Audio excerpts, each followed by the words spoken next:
Majesty, for the gracious speech which Your Majesty has addressed to both Houses of Parliament. It is a great honour to propose the Loyal Address, both for myself and for the constituency of North East Derbyshire, my home, which I am so proud and privileged to represent. I stand here this afternoon, however, firstly, to right a historic and terrible injustice. That no member from my great county of Derbyshire has moved the Loyal Address for over 100 years. The delay has been long, Mr. Speaker. It was last moved in 1903, when Colonel Gretton, representing the constituency so ably now served by my honourable friend from South Derbyshire, last moved the address. I took to reading that speech just before today to get some inspiration for the rather terrifying job that I now have. I'm afraid to report it only increased my sense of nervousness about the task ahead. I discover that before the good Colonel even uttered a single syllable, Hansard notes, with that courteous understatement which Hansard is famous for, that he was heard with much difficulty. Whatever that is an Edwardian euphemism for, I think is lost to time. But I will seek to avoid the challenge of my county forebearer by speaking both loudly and, at least at the start, avoiding Brexit. Secondly, another worry arose, if not for me, then for the Right Honourable Gentleman, the Leader of the Opposition. The subject which Colonel Gretton turned to first in his speech was not education or health or welfare or taxes, nor even his constituency. It is a subject which continues to be returned to time and time again in this place: Venezuela.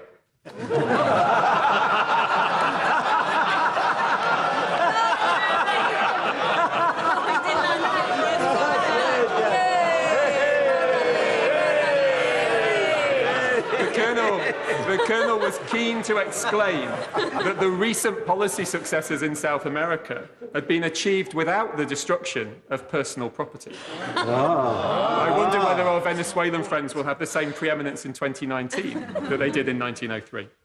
And finally, I was struck by the response of the Prime Minister, Mr. Balfour, that his initial remarks were not focused on great matters of state, but instead to ensure that he did not impede upon the impending dinner hour of the members who were present. I hope not to repeat that today by applying some Derbyshire common sense and knowing when to sit down. I am relatively new to this place and have only been here since the 2017 general election. And having just turned 39, I think I tend, hopefully, just towards the more youthful end of the scale of the parliamentary age range. Not least, if he will forgive me, when comparing myself with my parliamentary neighbour from Bolsover, who was in customary fine form this morning and who has been undertaking and providing quips to this House since a decade before I was born. So, having only witnessed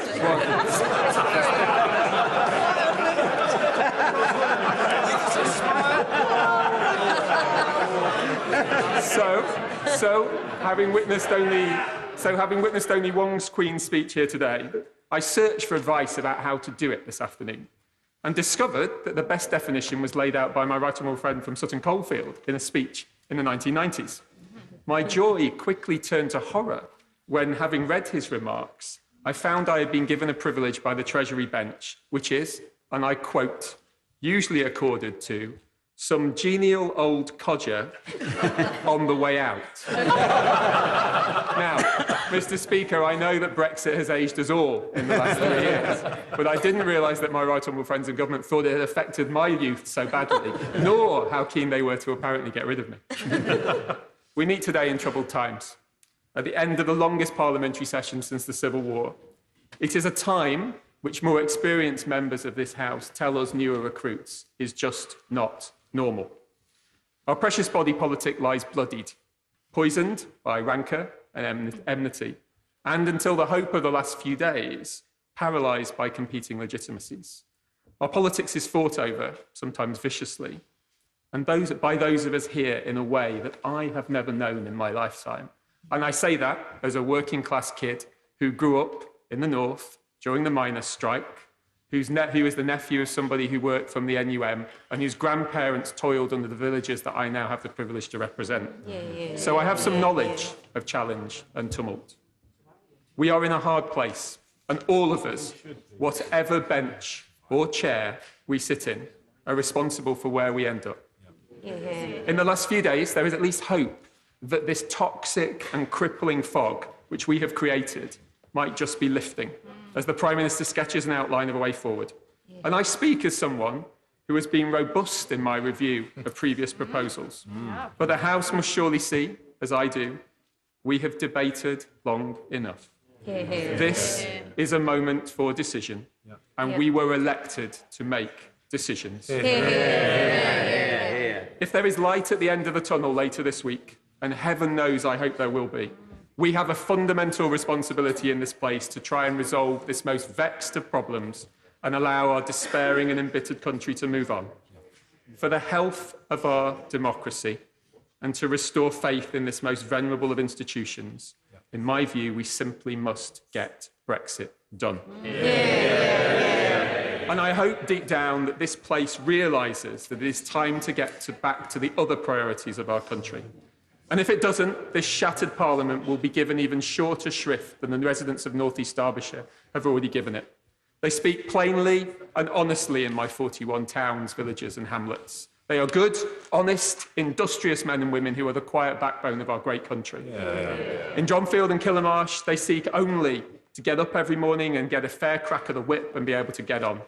In Eckington and Clay Cross, they seek betterment in life for their families and their children, recognising that communities are built from the ground up, not imposed top down, and understanding that governments should do some things well, not lots of things badly. They want governments who prioritise technological advancement and innovation in healthcare to allow people to get better quickly and to live longer.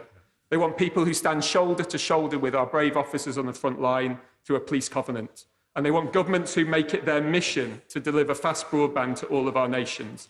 That is why there is so much to be welcomed in this Queen's speech and why we must move beyond Brexit. My constituency sits towering around the presence of a church which has been there since the 12th century and can be seen from miles around. It is famous for a spire which twists and bends unconventionally into the sky. I am the son of that crooked spire, and so very proud to represent some of its domain today. And the values of those sons and daughters of North Derbyshire are the same values as other proud, working-class Northern and Midlands towns all across the country. And they're the values which propelled me here today.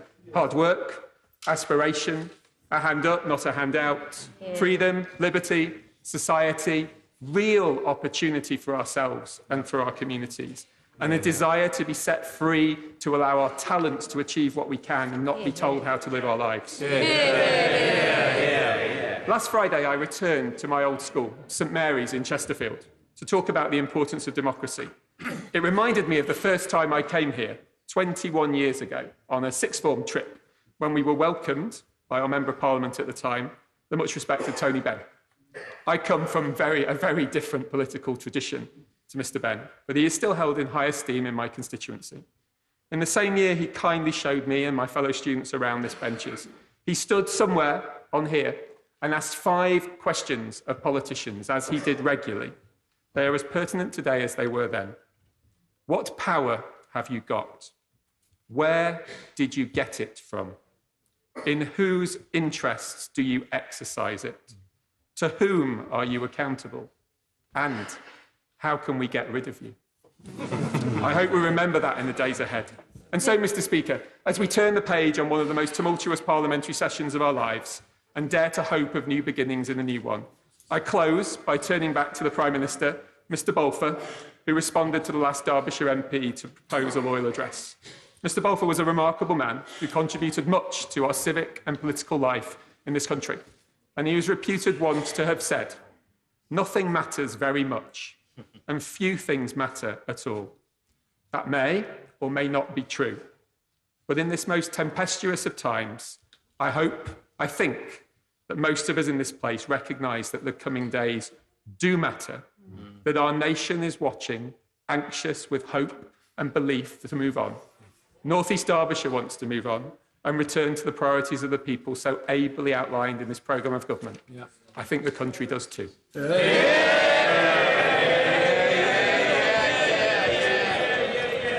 Thank you. Order. To second the address, I call Sarah Newton. Thank you, Mr. Speaker. It's an absolute pleasure to follow my honourable friend, the member for North East Derbyshire, who has made an outstanding speech and has demonstrated yet again what a champion he is for his constituents. Now, Mr. Speaker, when I was asked to second the humble address, I felt honoured, but I also felt some consternation. Of course, it's always an honour to represent my constituents in this place. While the House may very much tire of me talking about Cornwall, I will never tire of speaking up for the Duchy and its great people. Now, I imagine there are many people watching this debate at home, and I think they might prefer to be casting their eyes over that dark-haired and handsome Member of Parliament for the 18th century. Now, of course, I'm referring to Ross Poldark, my fictional predecessor who represented Truro. Now, I have to confess that even when I was in the Whip's office, I wasn't any use with a scythe. As my ancestors were Cornish tin miners, I think of myself more as a Demanza than as a Ross. So we can all occasionally indulge in a bit of wishful thinking. Now, I felt a degree of consternation because I was asked to give the speech which, well, probably along with my honourable friend, I felt it was reserved for those people that Whips had found to reach the high watermark of their career in this place. So I don't know about you, Mr. Speaker, but I still very much feel like I'm 35 and I think the best years are ahead of me. Now, it's nearly 10 years since I first spoke in this chamber, describing beautiful Cornwall and highlighting my creative, inventive, enterprising and determined constituents. Those qualities are as evident today as they were then. And thanks to the steps taken by government since 2010 and working with the many can-do people in my constituency, we're making real progress in improving the quality of people's lives. And the bills announced today, along with the recently announced increased investment in our public services, will be able to move further and faster in ensuring that everyone has the opportunity to reach their potential. From improving education opportunities and access to high-quality health and care services, to better paid and high-quality jobs. And the increase in the number of detectives painstakingly researching and gathering evidence to solve crime in our streets is most welcome. The funding attached is enough for 20,000 officers or one Colleen Rooney. But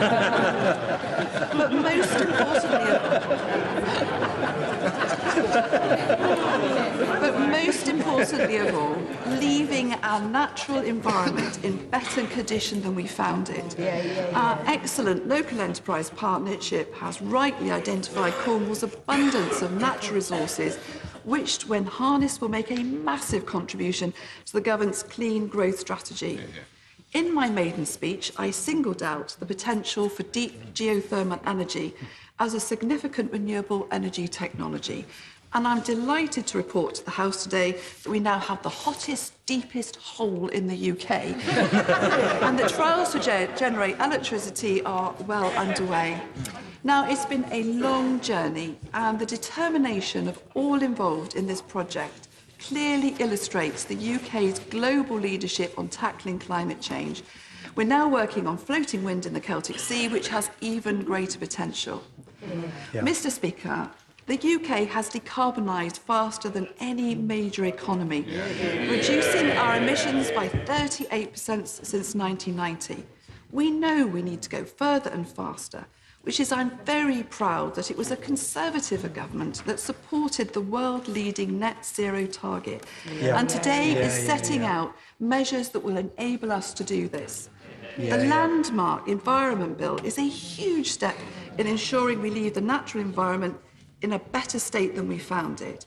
The bill will enable a comprehensive framework for legally binding targets, including a target for air quality and the establishment of a new Office for Environmental Protection. Now, climate change, together with the threat to our natural environment, is the most serious challenge we face today, And our response must be comprehensive, with action taken across the whole economy. Yeah. But I'm confident we can do this. Why? Because there is now widespread concern and support for action, because we have what it takes to rise to this challenge. It's a real opportunity to grow our economy more sustainably, but also there's an opportunity to grow our economy more successfully. Like members across this House, every week I have meetings with a wide range of people who are fully invested in wanting us to succeed in meeting our net zero target. Now, if we're to harness this enthusiasm and expertise, it can't just be about distant international summits with acronyms that few people understand. When the UK hosts the International UN Climate Summit in Glasgow next year, it must ensure that every sector of society is involved in the conversation. With an issue as big as climate change, we need everyone's collective brainpower to find the right solutions, and we must have everyone on board if we're to implement them. Post-Brexit, the country needs to unite around a shared national purpose, and I believe this is it. By enabling comprehensive action on climate change across the whole of society, with everyone involved and no one left behind, we can start rebuilding a truly united kingdom, one we can all be proud of. But that's the thing, Mr. Speaker. We have to have that unity of purpose. We now have to agree on the one thing that we haven't been able to agree upon, the one thing that's holding the nation back, and that is our future relationship with Europe. It's been tough going, and we've debated this thoroughly for years. But it's this week above all others, when we must redouble our efforts, compromise, and find a consensus on our way forward. So, Mr. Speaker, I've been thinking about what we could do in this place to create the right atmosphere, the right mood, one that will promote trust, generate harmony, and result in a consensus and that unity of purpose. So I was thinking, what do we do when we're under pressure, when we're anxious, when success seems so far away? What do we do in our personal lives, with our families, in good times and bad? In our communities when we get together, whether in collective acts of worship or when our beloved football or rugby teams are playing? What we all do on these occasions is we sing. We sing because it makes us all feel good. Now, Gareth Malone has inspired the nation's workplaces, and he's proven that singing together increases feelings of trust and common purpose between people. So I thought, Mr. Speaker, what songs could we sing on our way this week? Wheels on the bus. I thought perhaps we should begin with Queen's Under Pressure, which could be an apt as with the ticking timescale of the Brexit deadline approaches at the end of October. Don't Stop Thinking About Tomorrow by Fleetwood Mac could focus our minds both on our future relationship with Europe and the need to respond to the threats of climate change.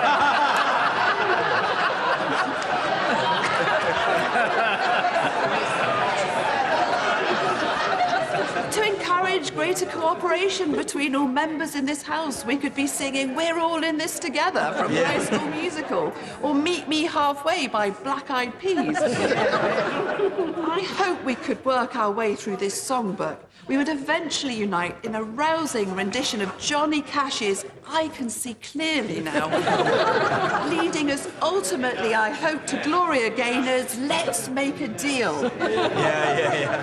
Now, returning to our own shores, the Beatles can point us in the right direction with their song We Can Work It Out. After all, Mr. Speaker, that's what the nation expects us to do.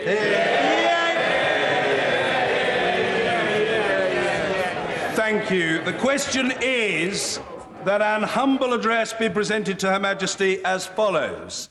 Most gracious Sovereign, we, Your Majesty's most dutiful and loyal subjects, the Commons of the United Kingdom of Great Britain and Northern Ireland in Parliament assembled, beg leave to offer our humble thanks to Your Majesty for the gracious speech which Your Majesty has addressed to both Houses of Parliament.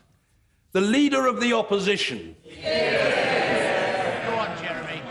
Thank you, Mr. Speaker. Go on, Jeremy. This year marks two anniversaries.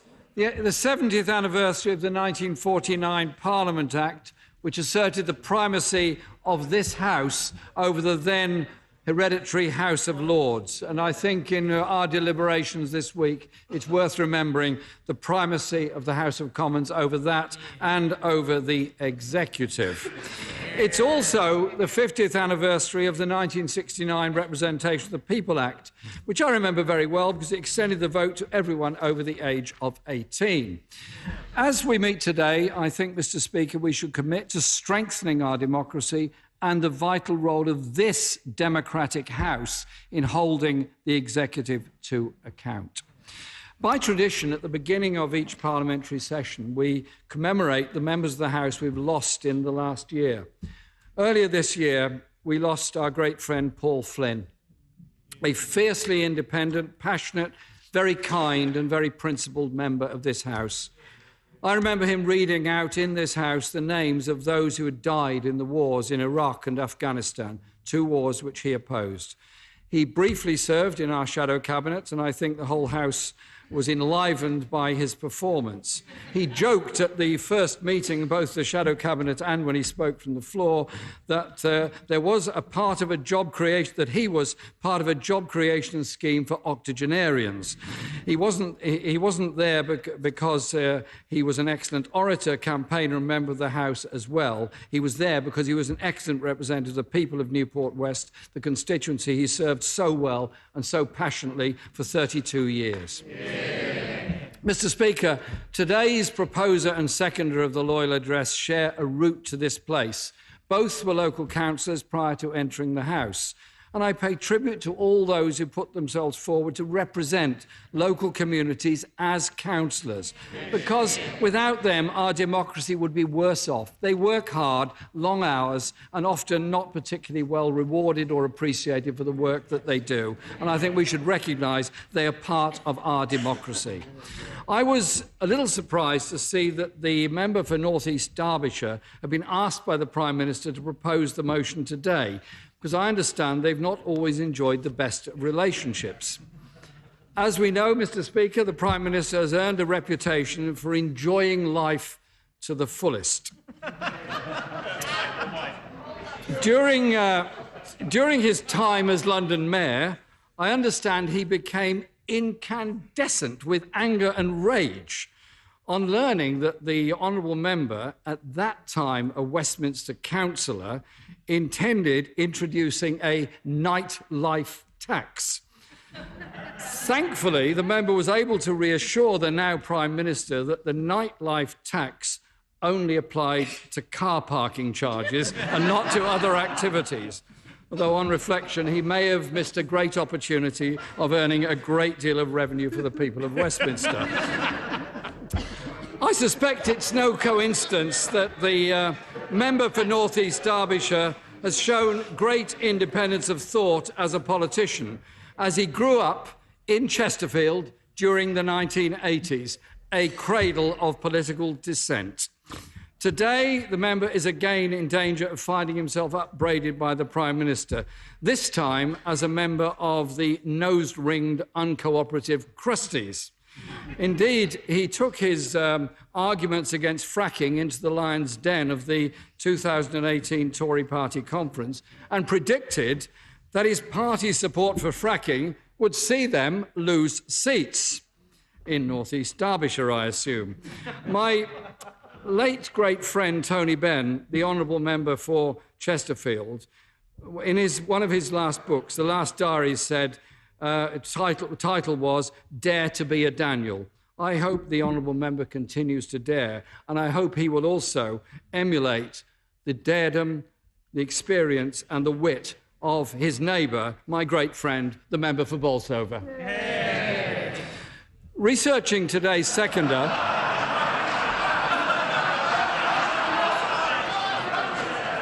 he is my great friend.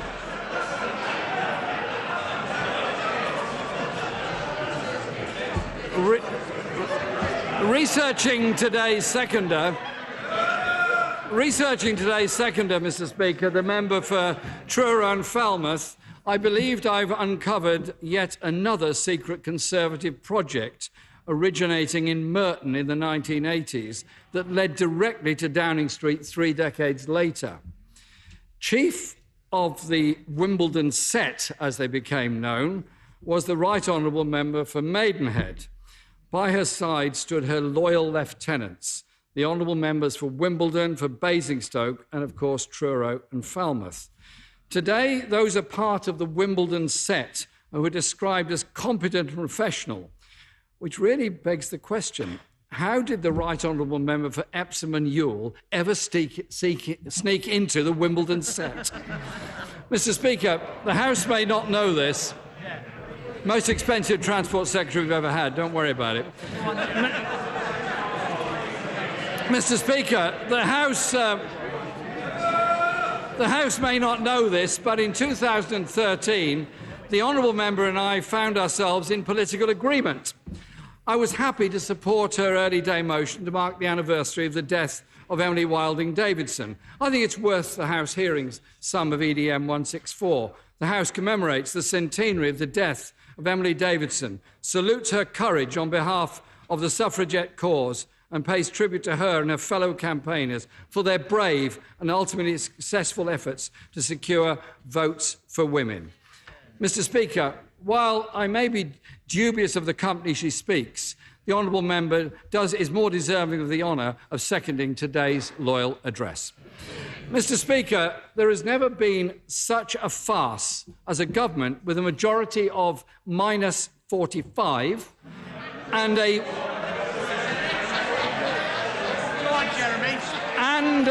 100% record of defeat in the House of Commons, setting out a legislative agenda they know cannot be delivered in this Parliament.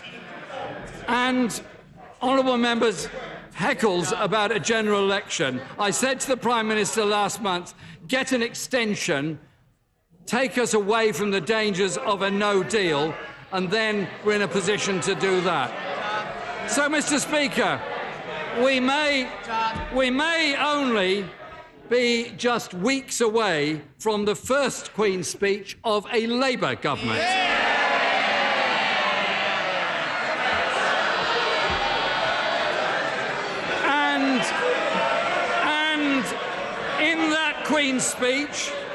And in that Queen's speech, Labour will put forward the most radical and people-focused programme in modern times.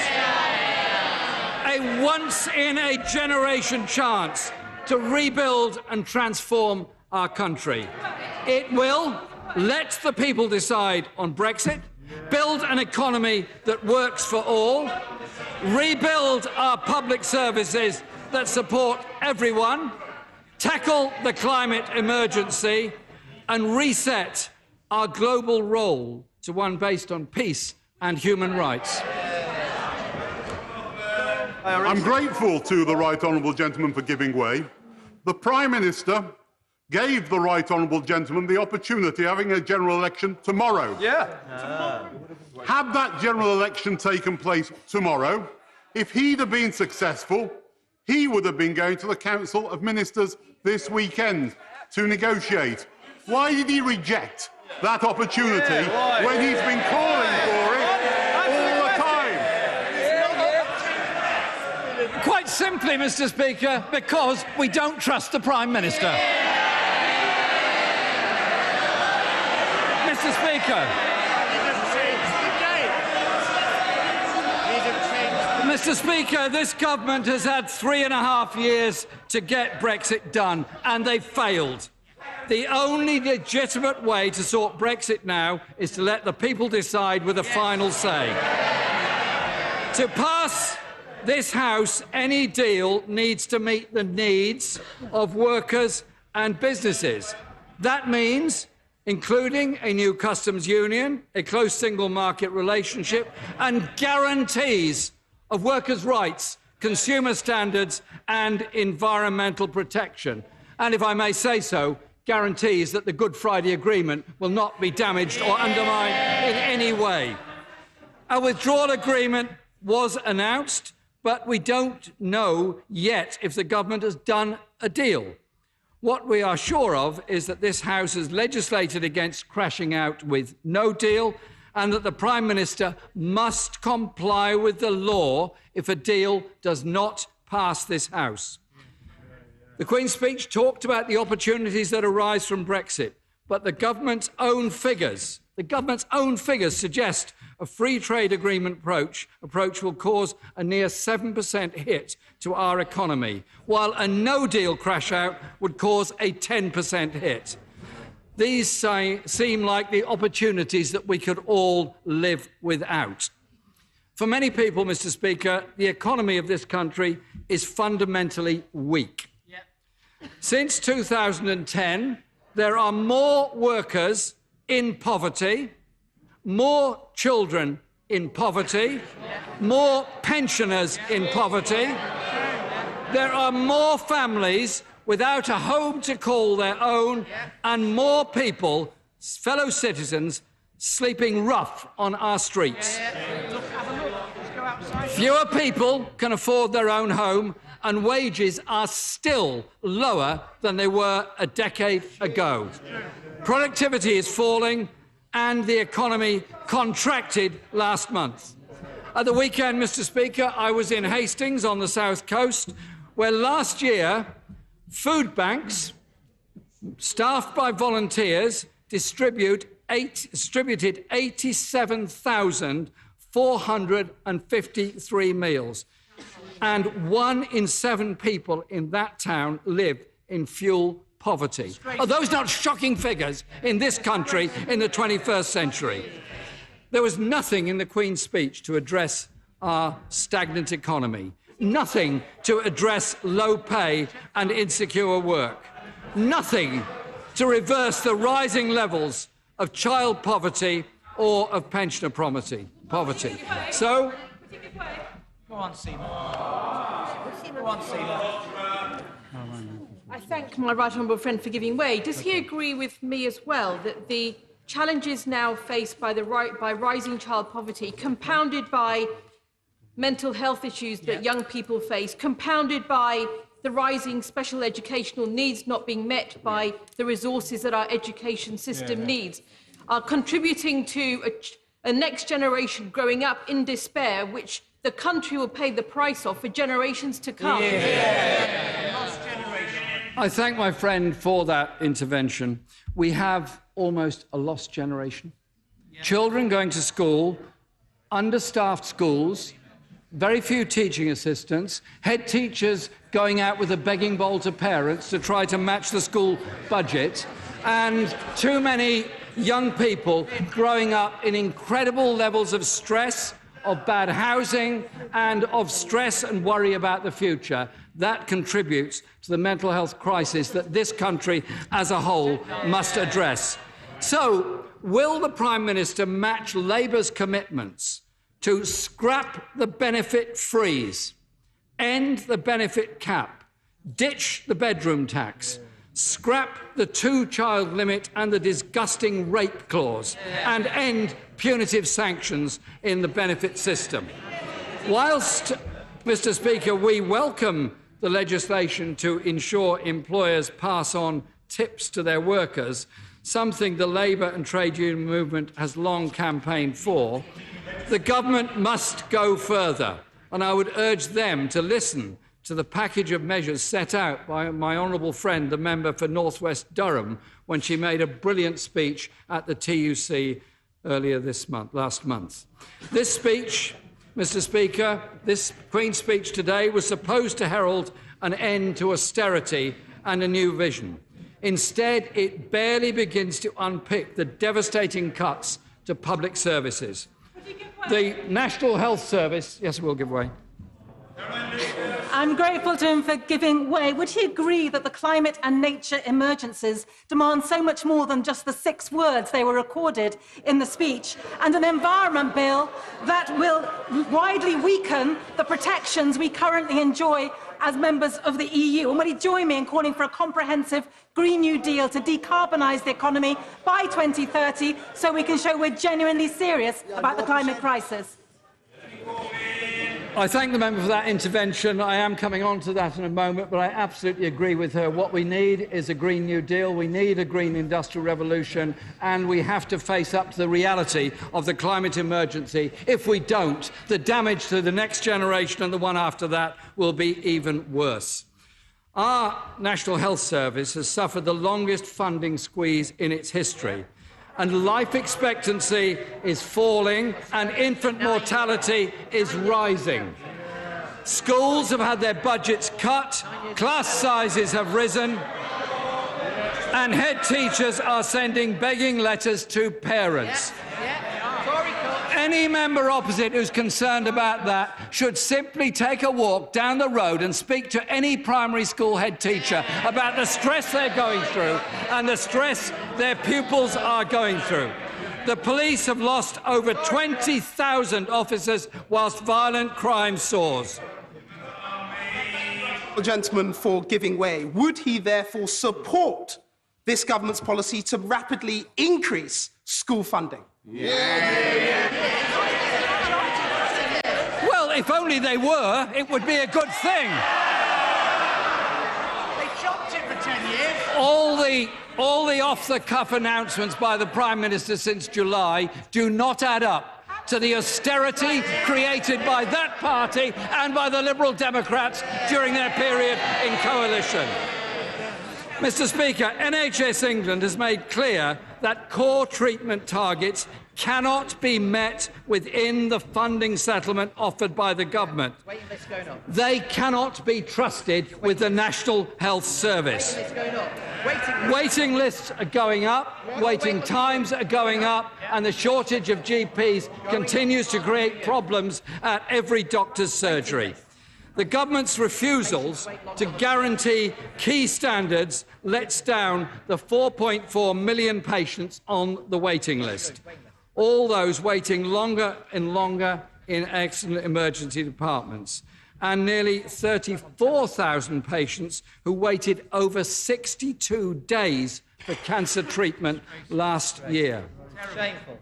With 40,000 nurse vacancies, there is an urgent need to restore the nurse bursary so we have the nurses of tomorrow. But if the Prime Minister really wants to defend it,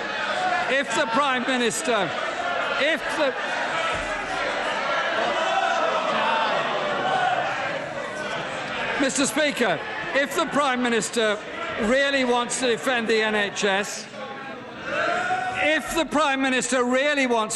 NHS, he needs to end privatisation so that our NHS is focused on making people better, not people on the make. A universal service free at the point of use. We don't just want tinkering around the edges. We want to bin the Health and Social Care Act and truly end all privatisation within our National Health Service. I thank the honourable gentleman for giving way. He talks about the bursary system. I trained on the bursary system and lived on a pittance each month. It's this government that's introducing degree nurse apprenticeships when the student nurses...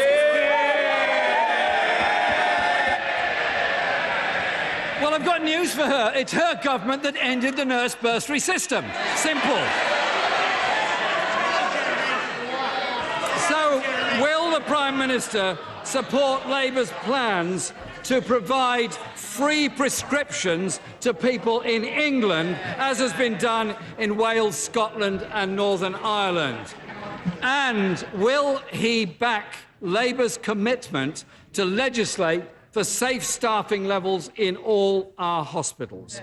In the last Queen's speech in 2017, it stated, and I quote, my government will reform mental health legislation and ensure that mental health is prioritised in the National Health Service in England. 2 years on, all we have are the same warm words. The mental health crisis continues to get worse and worse as many people in great stress are told there is no therapy available to them for several months, and as a result, terrible things can happen. It's a similar story, Mr. Speaker, on social care. The 2017 Queen's speech promised, and I quote, "My ministers will work to improve social care and will bring forward proposals." Today, we have the same promise after 2 years of inaction and failure, with 87 people dying every day while they wait for social care that is not provided. This Queen's speech is shockingly weak on education, with no commitment on early years, on colleges or on universities. The money announced for our schools does not restore the funding lost since 2010. It's all very well, Mr. Speaker, promising extra police, but the reason we don't have enough police is because the government cut 21,000 police jobs and nearly 7,000 police community support officers. And if the party opposite, the party in government, wants to talk about providing police with protections, perhaps they can tell the police why they subjected them and millions of other public sector workers to cuts in their pay, their pensions, and damaging their terms and conditions of employment. I know this government doesn't have a great record of listening to judges, but surely they are aware that judges already have the powers to ensure that the most serious offenders serve more than half of their sentences in jail. Our prisons are severely overcrowded. There are 2,500 fewer prison officers in our prisons today than in 2010. Hence, many of the problems throughout our prison service. The privatisation of the probation service was a shambolic and costly failure. And I hope that lessons have been learned and we'll examine closely any proposals on rehabilitating offenders. Because I hope that alongside the tougher sentencing, the government will also recognise that too many people are in prison on very short sentences for non-violent and non-sexual offences. Our society, I believe, could be better served by them being subject to community sentencing and restorative justice. And what will the Prime Minister do to address the appalling low conviction rate for rape and other serious sexual offences? The dog whistle rhetoric around foreign offenders, Mr. Speaker, is a rather ugly mask for the fact that by crashing out of the EU, this government risks losing some of the most effective measures in tackling cross-border crime. The European arrest warrant, participation in Eurojust, and access to numerous databases. We will, of course, study the detail closely of the government's proposals on rail reform. But it's no good simply changing the way in which train operating companies carry on extracting profit from our fragmented railway system. Only a Labour government will cap fares and ensure the railway is run for the passengers, not for profit. And there's nothing in this Queen's speech to reverse the devastating cuts to bus services all over the country. It's a Labour government that will restore rail and bus services and the integration of those services. Mr. Speaker, 2 years ago, the horror of Grenfell happened. We all remember it very well, and we remember the response of the public and in this House. But I have to say, 9 out of 10 private blocks of flats with Grenfell-style cladding still have not had it replaced. Not a single private block has been made safe under this Prime Minister. So will he confirm today that he will set a hard deadline for all landlords to replace dangerous cladding, that he will toughen sanctions against block owners that won't do that work, and will fund the retrofitting of sprinklers in all high-rise social housing blocks, and restore the budget cuts to our fire service, who acted so heroically on that dreadful night of the Grenfell fire. And perhaps he can set out what measures there are to address this government's abject failure on housing that's led to more people sleeping on our streets, more families in hostels and in temporary accommodation, and fewer people able to buy their own home. Labour will end no-fault evictions. We will tackle the leasehold scandal and kickstart the largest council house building programme for a generation. It will be Labour that will fix the housing crisis in this country. The introduction of pension dashboards is welcome, as is the legislation for CDC pension schemes, which I hope will help resolve the Royal Mail dispute. Sadly, Mr. Speaker, these proposals do nothing to address the injustice done to women born in the 1950s. That injustice must be put right. And this Queen's speech additionally does nothing to guarantee the free TV licence for the over 75s. This government, Mr. Speaker, handed our armed forces a pay cut for 7 years, and cuts to council budgets in England have made it far harder to deliver the Armed Forces Covenant, leaving our veterans, our personnel and all of their families worse off. We will not allow this government to stifle democracy by making it harder for people to vote. There was only one instance of voter personation in the last election. 11 million people in this country don't have... It's serious. It's about elections and it's about democracy. 11 million people in this country don't have a passport or a driving licence. There are huge risks in the legislation being proposed, which will disproportionately affect working class, ethnic minority and young voters. I thank my right honourable friend for giving way on that point. Does he agree with me that this decision to require voters to have photo ID at the ballot box is clearly an attempt by the party opposite to suppress voting?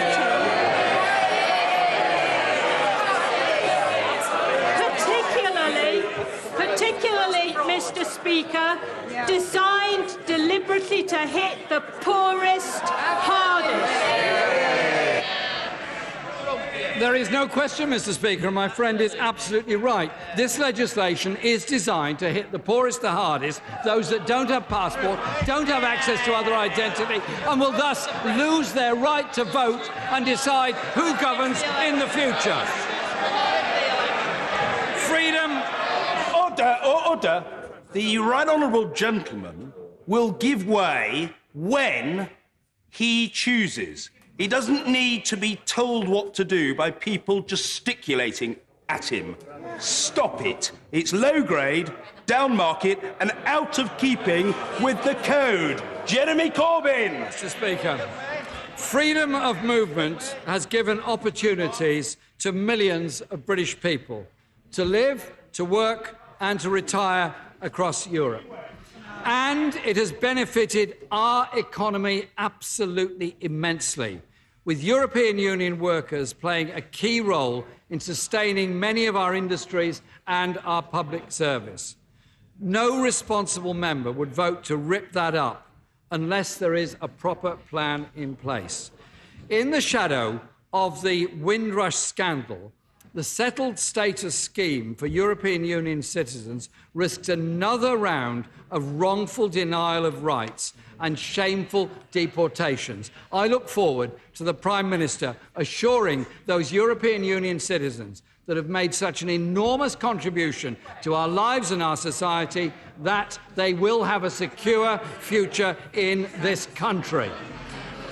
The government says that it will be at the forefront of solving the most complex international security issues and global challenges. And yet they're playing precisely no role in stopping the horrors unfolding in the Kurdish areas of northern Syria. ending the war and humanitarian crisis in Yemen, or standing up for the rights of the Rohingya, the Uyghurs, or the people of Palestine, Ecuador, or Hong Kong. They're continuing to cozy up to Donald Trump and sitting idly by as he wrecks the world's efforts to tackle climate change and nuclear proliferation.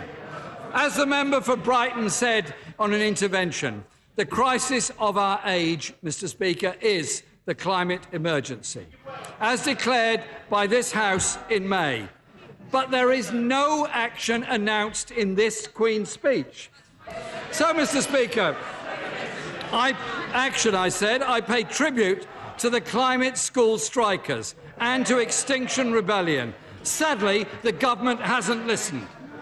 The Prime Minister derided them as nose-ringed crusties, although I note their number included a Conservative former member of the European Parliament, who I believe is related to the Prime Minister. So many people are concerned, Mr. Speaker, about bad air quality, the failure to invest in renewable energy, and the pollution of our rivers and seas, and the loss of biodiversity. But only this government has the power and resource to tackle the climate emergency if it wanted to, but is missing with inaction. It's Labour that will bring forward a Green New Deal to tackle the climate emergency. The legislative programme, Mr. Speaker, is a propaganda exercise that the government cannot disguise. This government has failed on Brexit for over 3 years. They're barely beginning to undo the damage of a decade of cuts to our public services. It does nothing for people struggling to make ends meet, does nothing to make our world a safer place or tackle the climate emergency. The Prime Minister promised that this Queen's speech would dazzle us. On closer inspection, Mr. Speaker, it is nothing more than fool's gold. Prime Minister.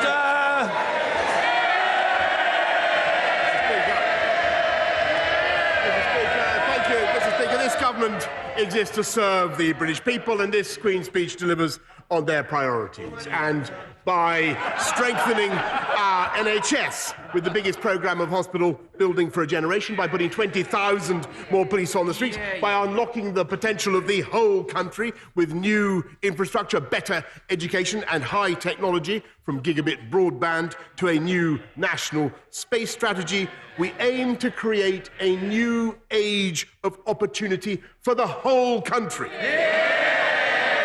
And as we prepare to get Brexit done by October the 31st, we are setting out now our vision of an open, global, free-trading United Kingdom, a high-wage, low-tax economy with the highest environmental standards, new protections for animal welfare, the best place to invest, the best place to start a business, the best place to start a family and send your kids to school, and without being chauvinistic or disrespectful to anywhere else in the world. In important respects, this country is the greatest place to live and to be.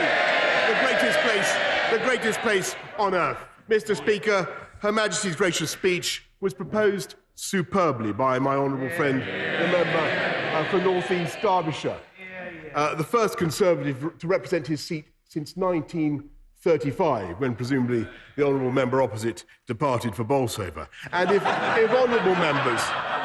honourable members are wondering whence my honourable friend derives his passion and his oratorical gifts, it may interest them to know that his aunt was secretary to Arthur Scargill.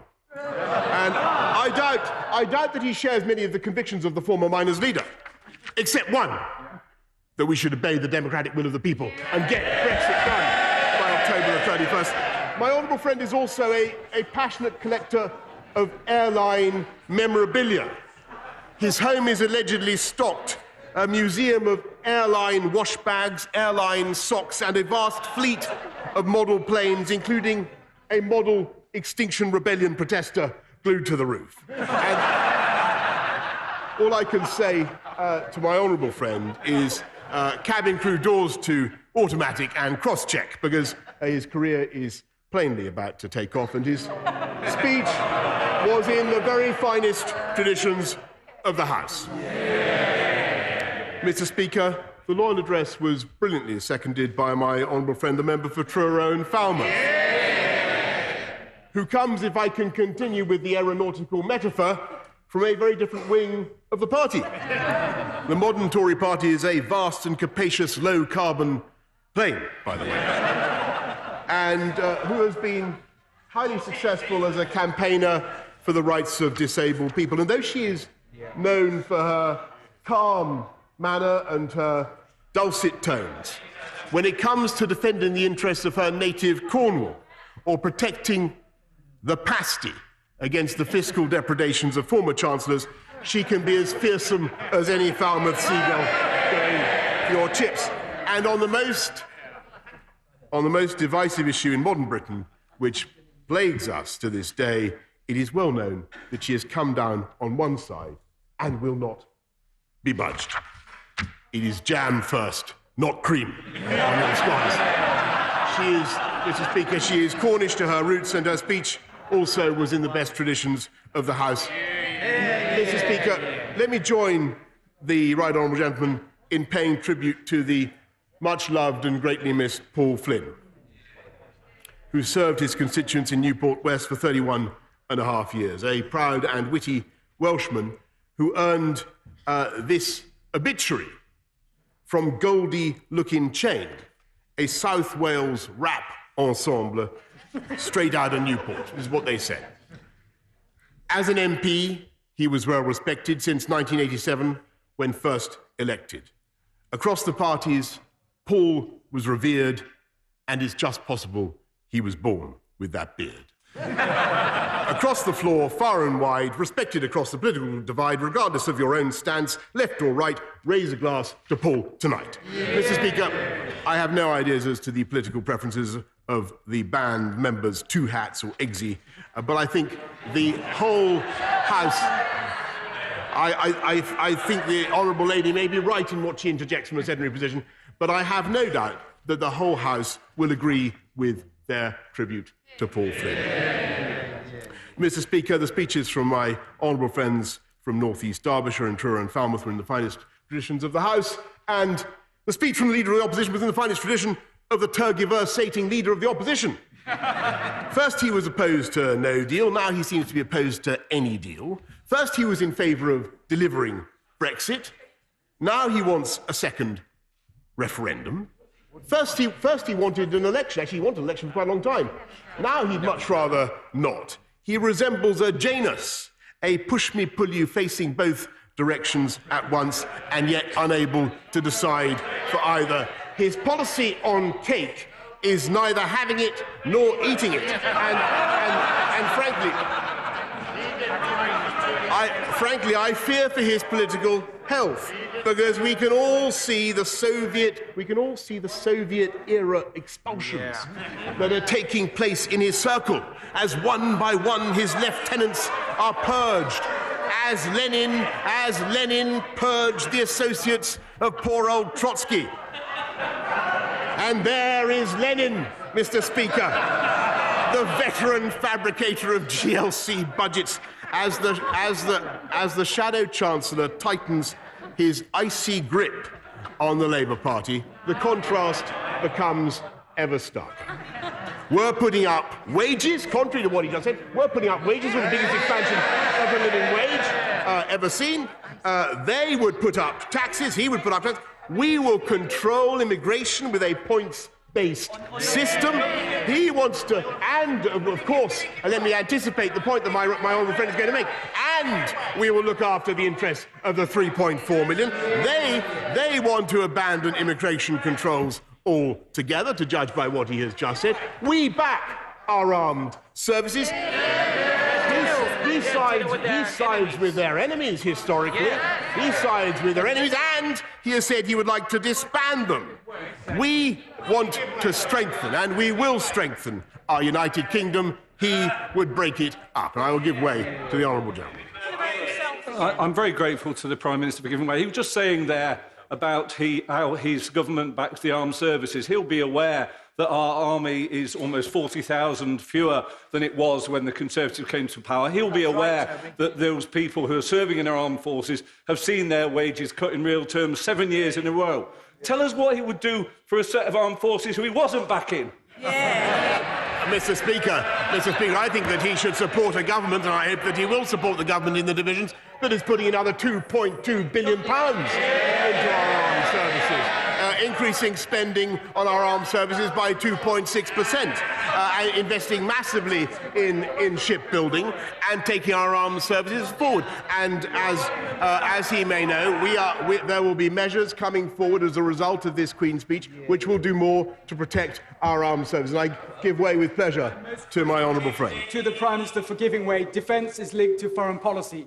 Britain is respected around the world for the values it stands up for. One of them is freedom of religion or belief. It is not mentioned in the Queen's speech. Yesterday, parliamentarians from across the House, led by His Royal Highness Prince of Wales, were at the Holy See for the canonisation of Cardinal Newman. Can the Prime Minister confirm that religious freedom will always be a key priority for our government? I thank my honourable friend for everything he does to promote religious freedom around the world, and I can certainly give him that assurance, and we will stand up for religious freedom in all our doings and in all our foreign policy. I will give way with pleasure to my honourable friend. Thank you, Mr. Speaker, and I thank my right honourable friend for allowing me to intervene on him. I know my right honourable friend really cares about legacy prosecutions and what's happening to soldiers like Dennis Hutchings, but there was no mention in the Queen's speech about looking after our veteran soldiers from Northern Ireland. And I know my right honourable friend intends to do that. So what are we going to do about it? Because it's urgent in the case of Dennis Hutchings. Well, I'm grateful to my honourable friend, and he in fact anticipates a point that I'm about to come to in my remarks. But let me deal with it out of order, and just as it were, Mr. Speaker, and say that we will be bringing forward legislation to protect serving and former serving personnel. And as he will know, the consultation on that matter has just come to an end. Mr. Speaker, I've drawn several important points of distinction between this government and the party led by the Leader of the Opposition. But for our present purposes, perhaps the most immediate is that he wants to dither and delay, whereas we want to get on and deliver Brexit on October the 31st. And I cannot, in all conscience, believe that is the right way forward for this country. And Mr. Speaker, the right honourable gentleman recently said that he was daunted by the prospect that he might actually become Prime Minister. And I have to say that he is not alone in that fear. So is most of the opposition, to judge by their actions, most of the House of Commons, and indeed most of the country. And I can give him this reassurance, this consolation, that I intend to do everything I can to prevent that from happening. I hope very much that in spite of some of our differences, he will support at least some of the measures in the gracious speech. Because at the heart of this speech is an ambitious programme to unite our country with energy and with optimism, but also with the basic common sense of one nation conservatism. Contrary to some of the gloomier things that we heard just now, we have unemployment at the lowest level since 1974. We have inward investment at record highs. We have 700,000 fewer children in workless households than there were in 2010. And we are leading the world in so many sectors of the 21st century, business and technology. And it is because of that economic success, that free market success, and I can see the Shadow Chancellor recoil at the notion of a free market success, like a Transylvanian in the sunlight. That is how we will look after those who look after us and keep us safe. That is how we will spend another £2.2 billion on the armed services, to get to the point the honourable gentleman raises. And yes, as I say, we will bring forward legislation to protect our serving men and women. Of course, I should be very clear. This government understands that no one can escape justice for a crime that they have committed. But we also understand that there should be no unfair prosecution when no new evidence has been produced. And yes, in the same spirit, we will protect our brave police who run towards danger to keep us safe by putting the police covenant into law and by giving them the political support that they need to do their job. And even if that means difficult and intrusive procedures like stop and search, because those procedures save lives.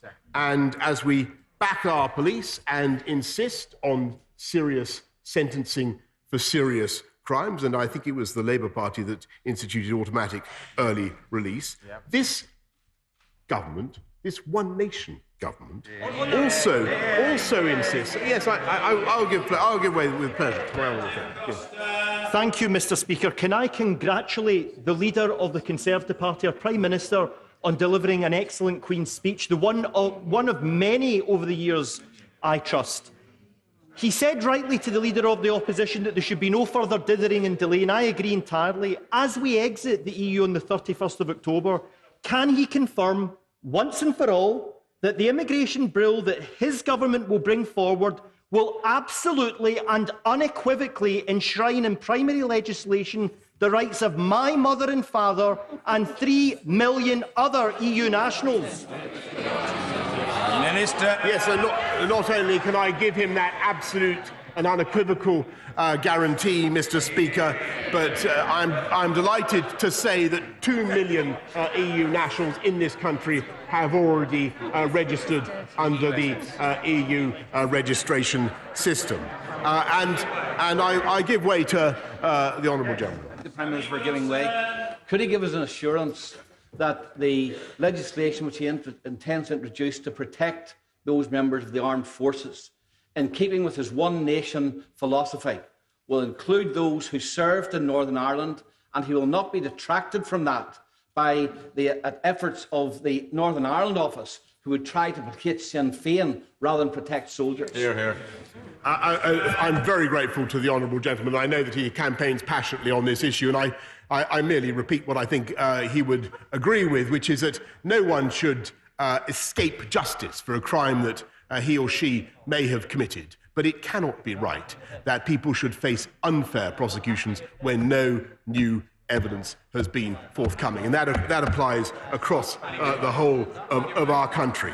And as I say, this is a one-nation government that insists not only on dealing with crime, but also with the causes of crime, as a former Labour leader once put it, by the way, and in tackling all the causes of mental ill health or alienation in young people. And that's why today we announce a new programme to purge online harms from the internet and to invest massively in youth clubs. And we vow, as One Nation Conservatives, never to abandon anyone, never to write off any young person because they have been in prison, but to help them into work, and by investing in prisons, as we are, to prevent them from becoming academies of crime.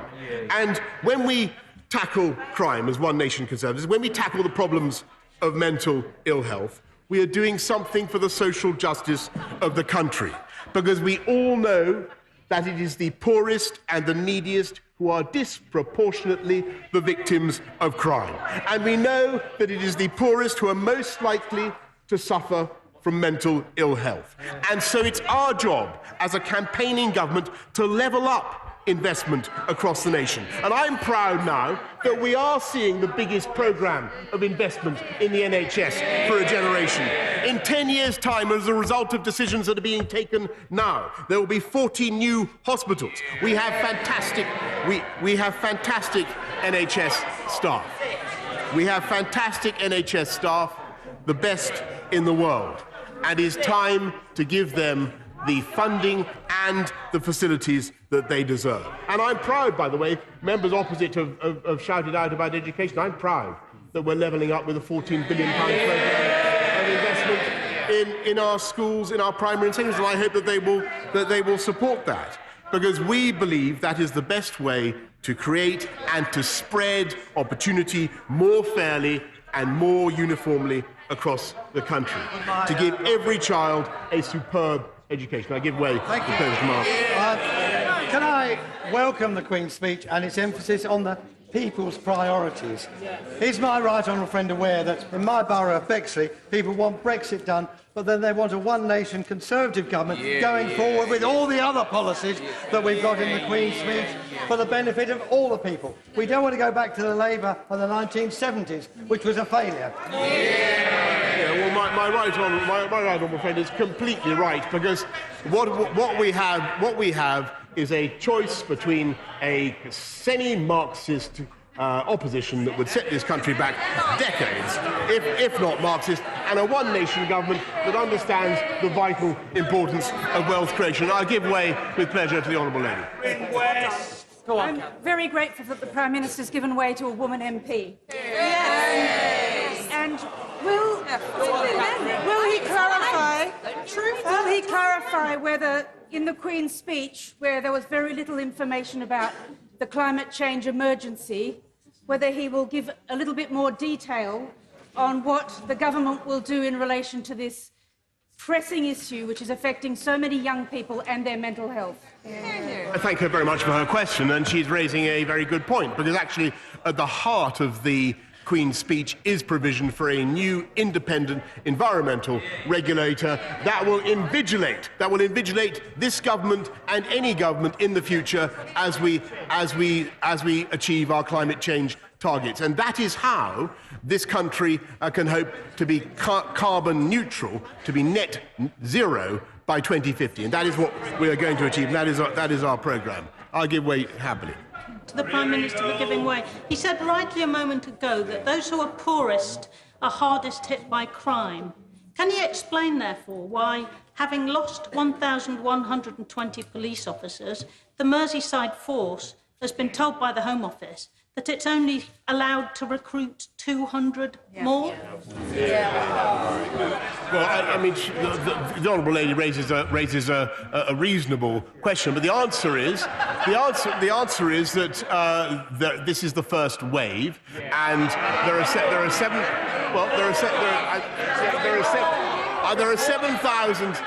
7,000 being recruited this year, or 7,000 or 8,000 being recruited this year, and the volume of applications is, I'm delighted to say, very high.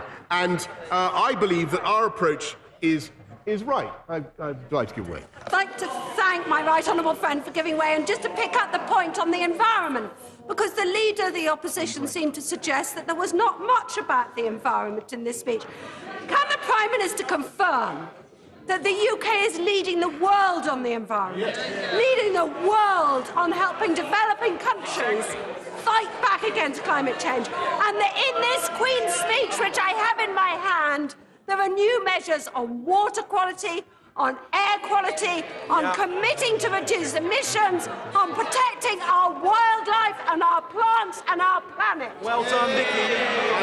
I'm so grateful to my honourable friend, because she gives me the opportunity to point out that is this government that is doubling spending on climate change to £11.6 billion over the next 5 years. That is a colossal sum, more than any other country. We are leading the world in tackling climate change and setting a blistering pace for our friends and partners across the world. And we are able to do that. We're able to do that, Mr. Speaker, because we support a dynamic free market economy, and that is how we're able to fund education across the country, because we believe that is the best way to create and spread opportunity, and not, as the right honourable gentleman opposite would do, to set out to mutilate that system by banning all fee-paying schools and thereby saddling the taxpayer with a £7 billion bill.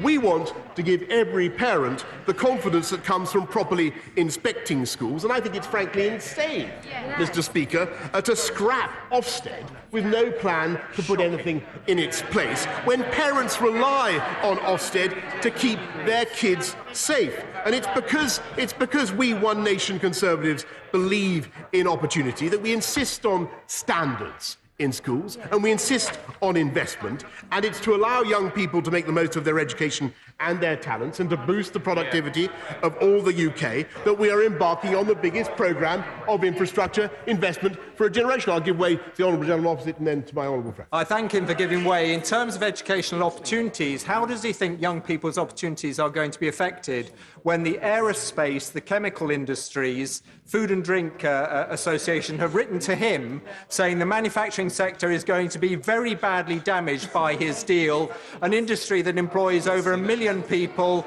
and is worth just under 100 billion to the UK economy each year? May I respectfully suggest to him that that might be a good reason, if it were true, which it isn't, but it would be a good reason for his party to support a deal in the course of the next few days. And I must say I find it most peculiar that the leader of the Liberal Democrats has been off to see Mr. Barnier in Brussels to beg him not to give this country a deal. A really quite extraordinary state of affairs. We believe in boosting the productivity of every part of this country, including particularly Cheltenham. I give way to Schools in Cheltenham, and teachers in particular, are doing a fantastic job of driving up standards, whilst at the same time coping with a dramatic increase in the demand for special educational needs. Does the Prime Minister agree that this is a Queen's speech which meets that demand with huge additional investment to allow schools to go as far as their people's talents will take them? Thank you. My honourable friend is entirely right, and that is why there is a massive increase, not just in primary school funding, not just in secondary school funding, but also in SEND funding across the country, giving local people the power to set up special educational needs schools where they desire. And we will fund them and we will support them. I give way happily to my honourable friend. I thank the Prime Minister for giving way, and I know he's visited St Albans and found it fabulous, but my St Albans private schools, one of the oldest in the country, are hugely worried about this grab on their assets that's been proposed by the Leader of the Opposition. Can he give all private schools the reassurance that they're not just the first of the charitable organisations, that their assets are under attack from the gentleman opposite? Minister. I'm grateful to my honourable friend, and of course that is not the only act of wanton expropriation, theft by the public sector of the private sector that is envisaged. A massive £196 billion programme of nationalisation is what they want to do, the destruction they would wreak on the UK economy. We, by contrast, Mr. Speaker, want to boost the productivity of the whole of the UK with massive investment. Northern Powerhouse Rail. We will do it. We've begun. We will begin it. We will banish the rattling old Pacer trains. We will invest in roads across the country and fleets of clean, green buses, because we understand that that is the way to create the platform for economic growth. If you have great infrastructure, you have great transport connectivity and gigabit broadband, then you have the environment in which business can flourish. And we need business to flourish, don't we? They don't like business, but we need business to flourish, not just for the tax yield, but because so many solutions to our problems, not least environmental problems, are provided by the free market. By the free market. By capitalism. And if you look at the battery technology in which this country now leads the world, or you look at the designs for wind turbines or solar panels in which this country also lead the world, it isn't government that makes this stuff. Yes, of course, government must lead and create the right fiscal and regulatory framework. But our vision on this side of the House is of a nation full of innovators and entrepreneurs and start-ups.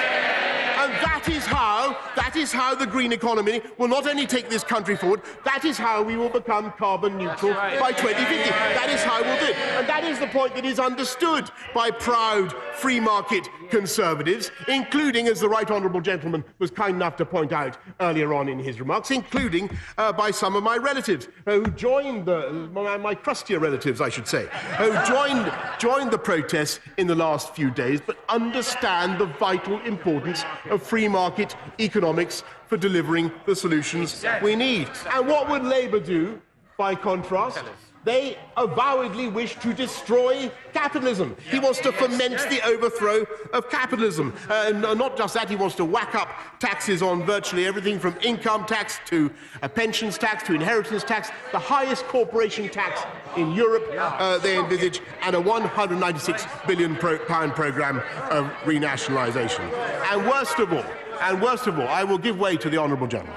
I'm most grateful to the Prime Minister for giving way, and I'm listening to his exposition of the merits of free market capitalism. Can he tell me, can he tell the House, when was the transition to this position from his previous position, which was to F business? Mr.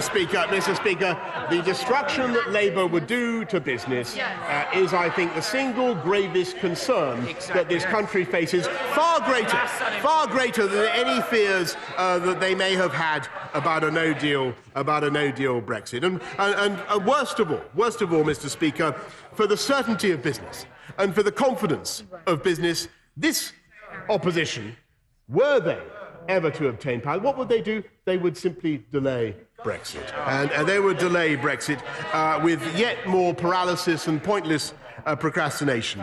So I say, Mr. Speaker, I say to the House, let's not wait. We can't wait.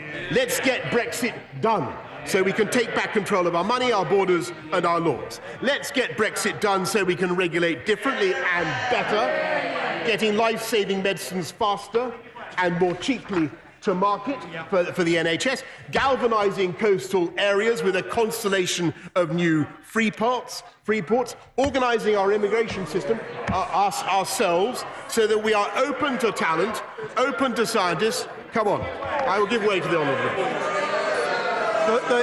The Prime Minister talks about getting Brexit done, but he really knows that it's a painful journey and not an end point. And why, on that point, has he not included the trade bill to enable this House to scrutinise trade bills that will come week after week after week to this government, and we won't be able to see them. So we'll end up importing hormone-impregnated food, asbestos and the like. Where is the trade bill? Grateful to the honourable gentleman. I can reassure him by saying that the trade bill is in the Queen's speech, and I hope very much that we can count on his support in voting for any deal that we might secure and in getting Brexit done. Our approach, I give way with pleasure. I thank the Prime Minister so much for giving way. One of the things that my constituents care deeply about is social care, so I welcome the proposals that he set out in the Queen's speech. Does he agree this is why we must get Brexit done, so we can focus on the needs of the most vulnerable people in society?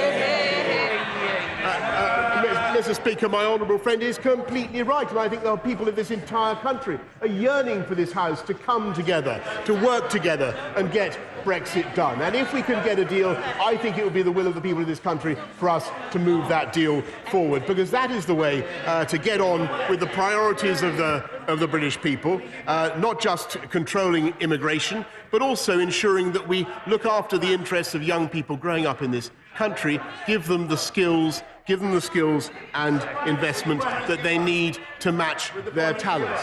And I will give way with pleasure to the right honourable lady and then to my honourable friend. I'm very grateful to the Prime Minister for giving way. He talks about Brexit, of course, though we all know that whichever way you do Brexit, it's going to reduce jobs and our future prosperity. Is that why there is no mention of HS2B in the Queen's speech? Has he given up? Yes, I know.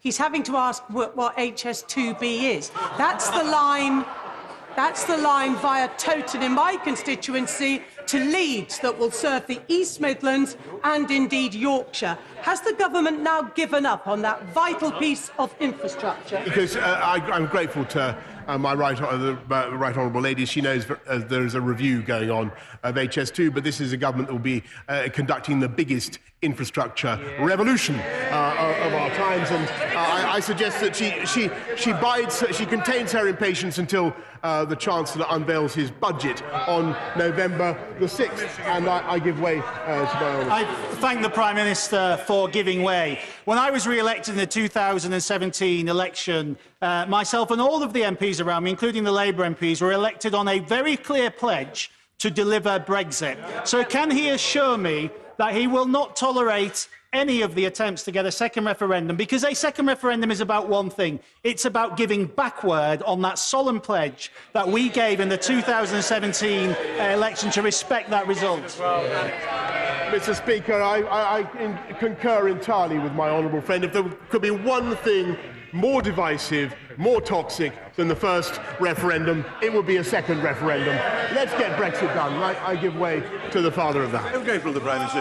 Going back to the very important question raised by the Right Honourable Lady from Broxtowe, it's very important to our region of the country. He has announced a review of HS2, which I understand, but I hope that he's given no commitments during his leadership election about the future of that project. Will he ensure that that review does carefully consult on the economic impact of the East Midlands, Nottingham, Derbyshire and Leicestershire particularly, if the whole project of the HS2 to Leeds and the developments of Towton were abandoned? I can certainly give the Father of the House exactly that assurance. Mr. Speaker, the objective of Brexit is not just to give business the certainty of concluding this whole affair. It is, of course, to get on, as I say, take back control of our borders, our money, our laws, to enable us to champion our food and farming sectors in the way that we would desire, to alleviate perhaps the unnecessary burdens of bureaucracy that farming sometimes faces in this country. Let's take back control of our fisheries so that Scotland can make proper use of her incredible marine wealth. And I wonder, and I'm delighted to give way to a great campaigner for Scottish fishing. Right, honourable friend, for giving way on this very important point, as he's well aware from my constituency.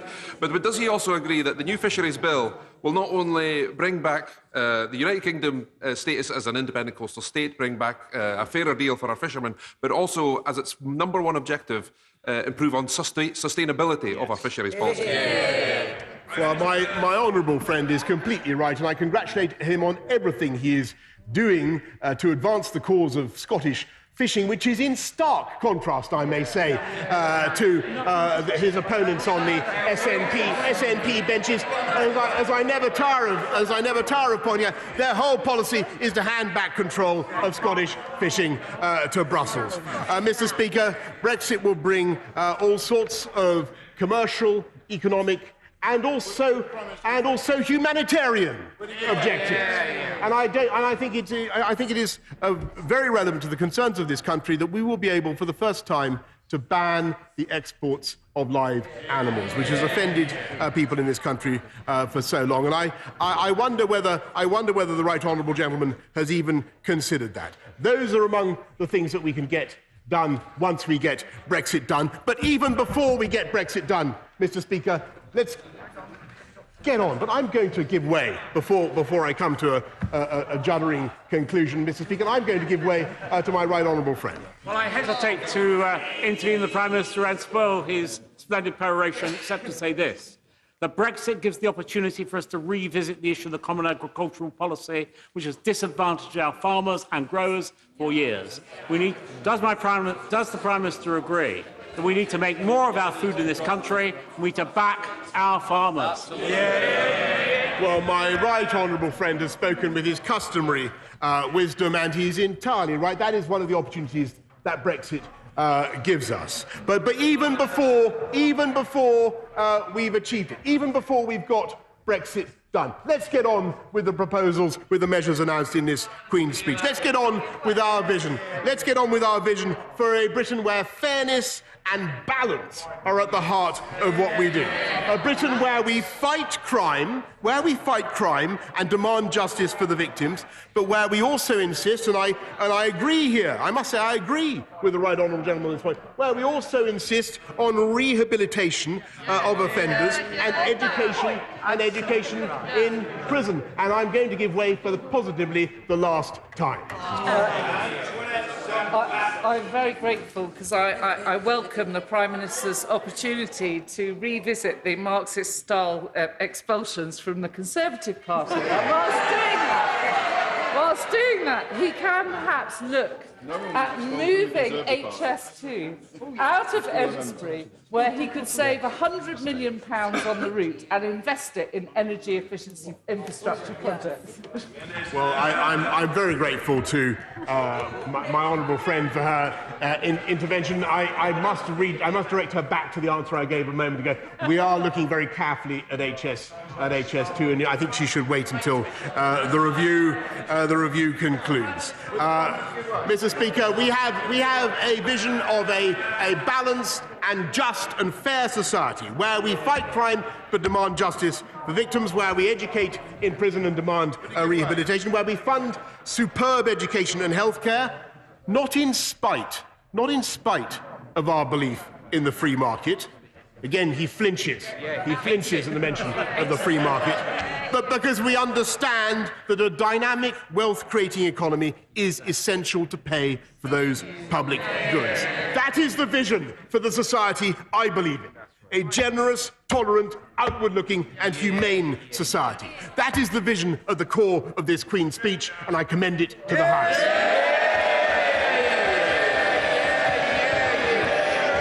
Mr. Ian Blackford. Thank you, Mr. Speaker. Oh, yes!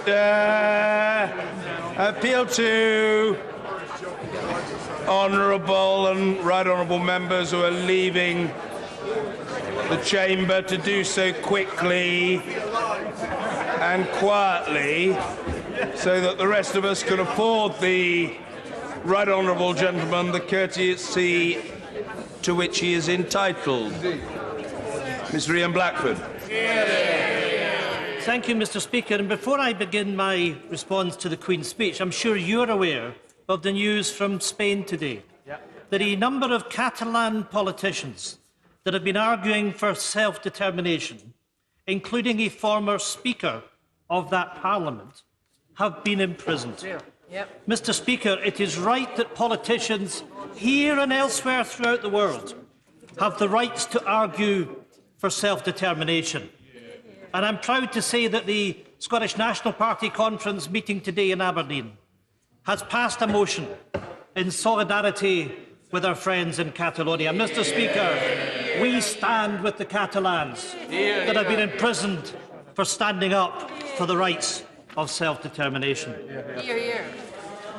Mr. Speaker, I rise to respond to the Queen's speech, and in the usual tradition, I would like to pay tribute to the member for North East Derbyshire, who talked about the longest Parliament session since the Civil War. Although I do wonder if he's talking about the Civil War in the Conservative Party. That's still ongoing. And indeed, which is still ongoing. And also indeed the...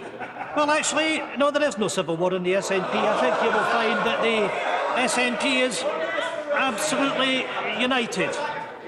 I would also like to congratulate the member for Truro and for Falmouth, who talked about singing, and I'm sure members of the SNP could give a number of suggestions, perhaps Ode to Europe or indeed Freedom Camoyi. Mr. Speaker, moving on to the very serious situation that we find ourselves in today. We have entered very dark days. Mr. Speaker, in just 17 days, the UK is set to leave the European Union. I want to take some time to reflect with the House on why the actions of this government are leading to such a tragedy. And, Mr. Speaker, I do not use my words lightly.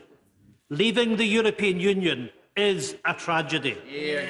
At the inception of the European community, it was stated that the contribution which an organised and living Europe can bring to civilization is indispensable to the maintenance of peaceful relations.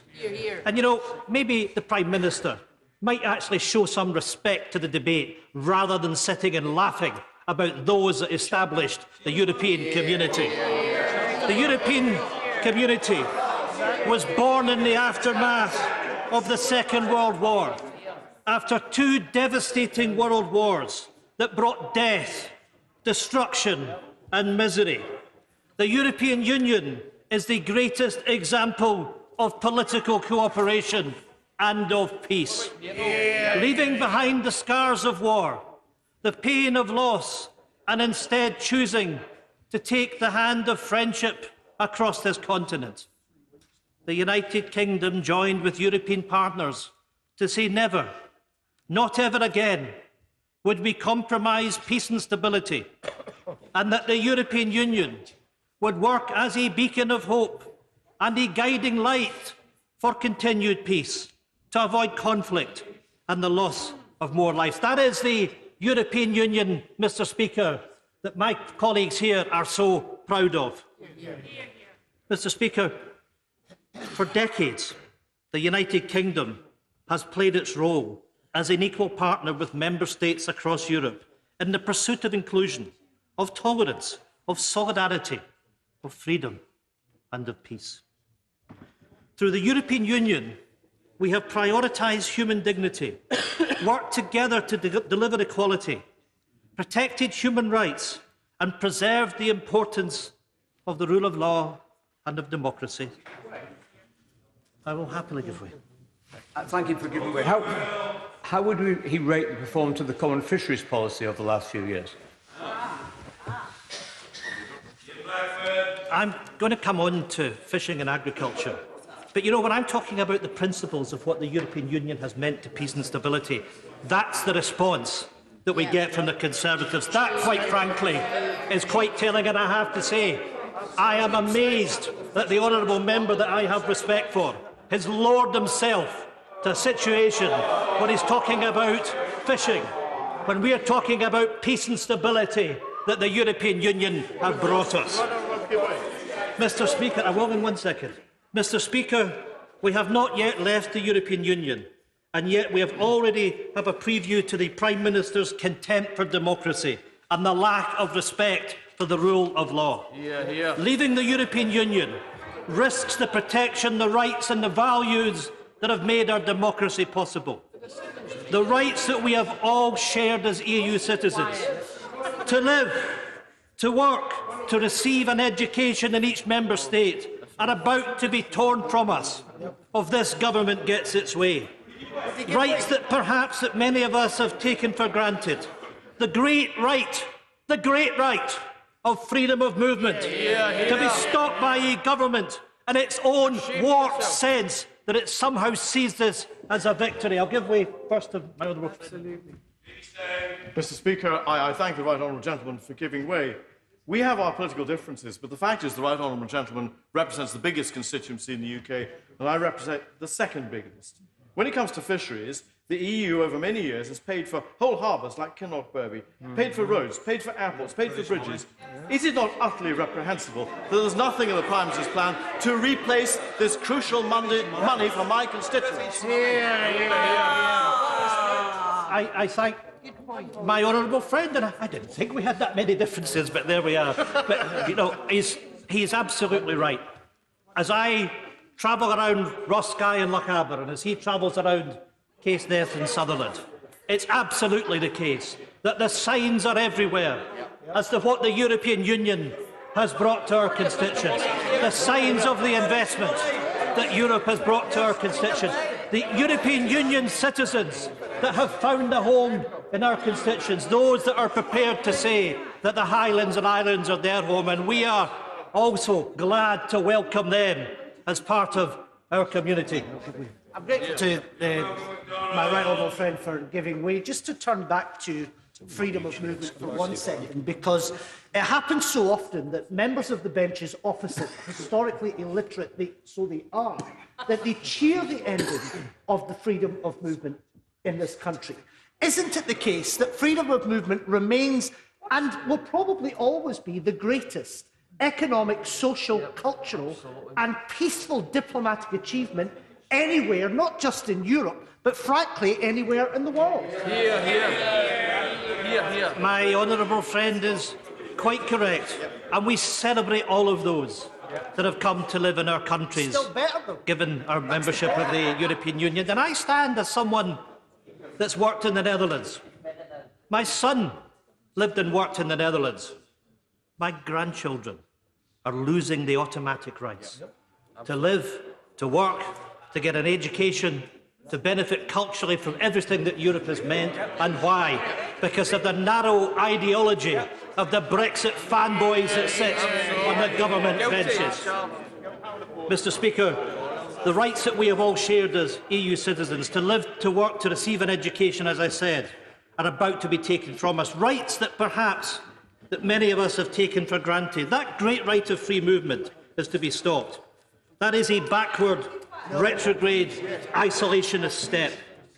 Brexit poses a serious, significant and lasting threat to democracy and the values that we cherish. Mr. Speaker, I stand here today not only as a Member of Parliament for Ross, Skye and Lochaber and as the SNP Westminster leader. I stand here as a Social Democrat and a proud European who wholeheartedly believes in peaceful cooperation across these islands and across the continent. Mr. Speaker, I am deeply saddened. In truth, I am, like many across these countries, I am frightened. Frightened of the future that this Prime Minister and this government are planning for citizens across Scotland and across the United Kingdom. The term crisis, chaos, catastrophe are now everyday terminology in the United Kingdom. Mr. Speaker, this is alarming. I fear that the past few years have numbed many of us to a looming disaster, to a no-deal Brexit, and to the real dangers of the vote leave occupants in number 10. Britain is in a difficult position, with a dangerous Prime Minister who has no majority and no mandate for office. He and his toxic party must be stopped. Mr. Speaker, today the Prime Minister has vowed to make the UK the greatest place on earth. The greatest place on earth.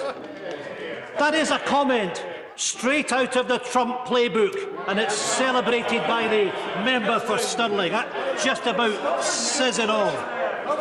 Mr. Speaker, members across this House, across Scotland and the rest of the United Kingdom know that neither Donald Trump or the Prime Minister have a hope of making America or the United Kingdom great again, simply because both egotists are obsessed only with making life for Trump and for the Prime Minister great again.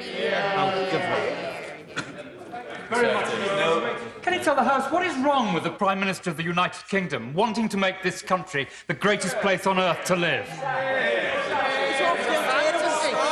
I'll tell you what is wrong with what the Prime Minister's bringing forward, because he wants to bring a catastrophe of a no-deal Brexit. And the hard facts of the matter... Order!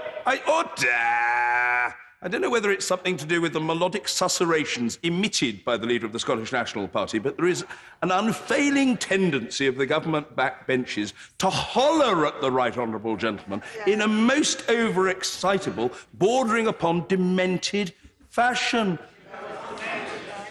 Calm yourselves. There is a long way to go, and nothing on earth will prevent the right honourable gentleman continuing his speech until its conclusion.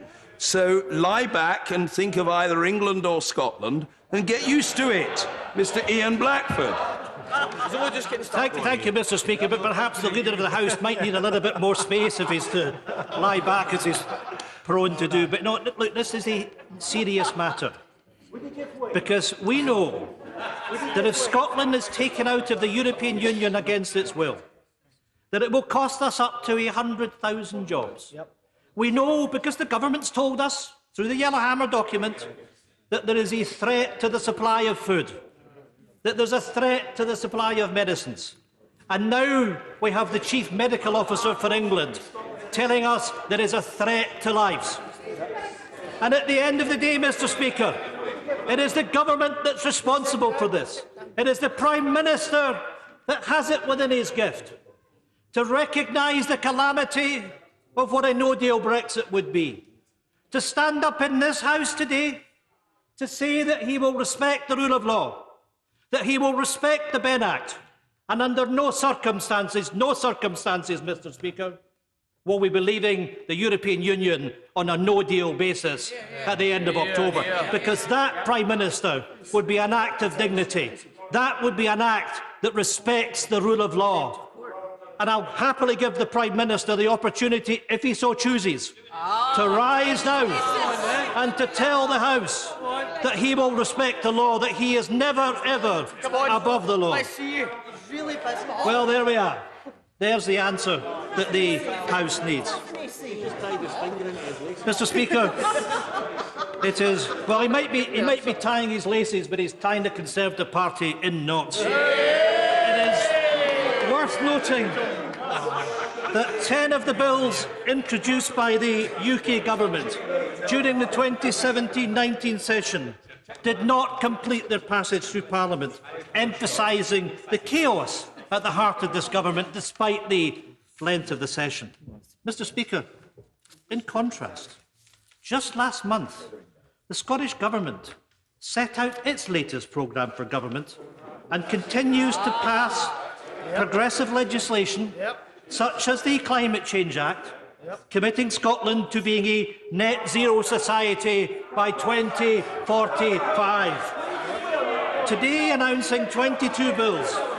This government is not truly proposing a pathway for governance, it is a blatant egotistical electioneering.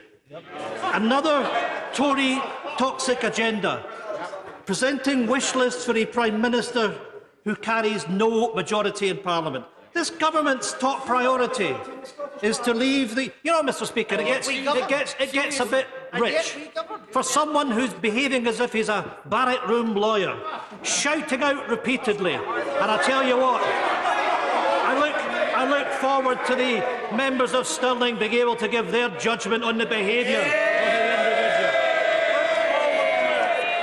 Mr Speaker, the government's top priority is to leave the European Union, shows contempt for the majority view of Scotland that we should remain in the European Union. And it's about time that those that are temporarily here from Scottish seats representing the Tories, recognising that they should be standing up for the people of Scotland that want to stay in the European Union, not stabbing them in the back. Mr Speaker, these legislative proposals will be devastating for Scotland.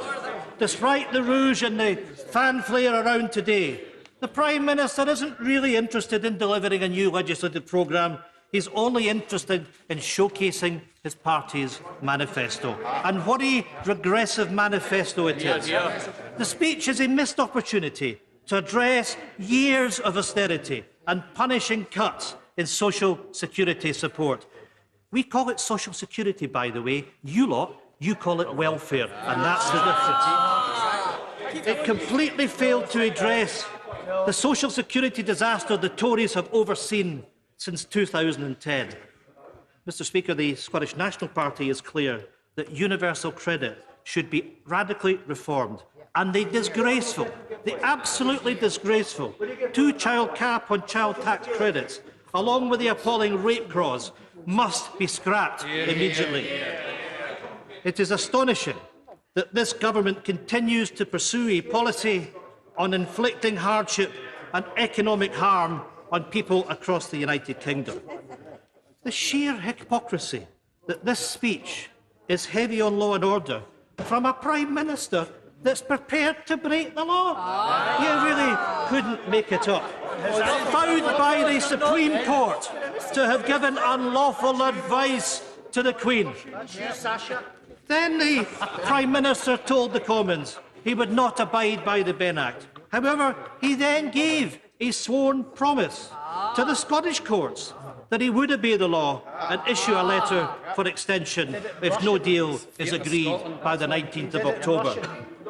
Mr Speaker, the Prime Minister must deliver that letter, or I will give him this promise: he'll find himself back in the courts next week and answerable to him.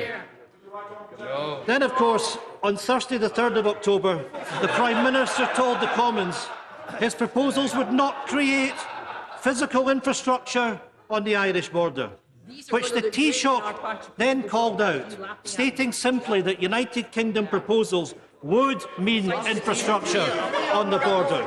No. Mr. Speaker, many across the UK will find it hard to stomach a Prime Minister talking about law and order when he himself shows the rule of law absolutely no respect. I thank my right honourable friend for giving way. In terms of law and order, would my right honourable friend agree that the Conservative Party has lost any shred of reputation with regards to keeping our communities safe?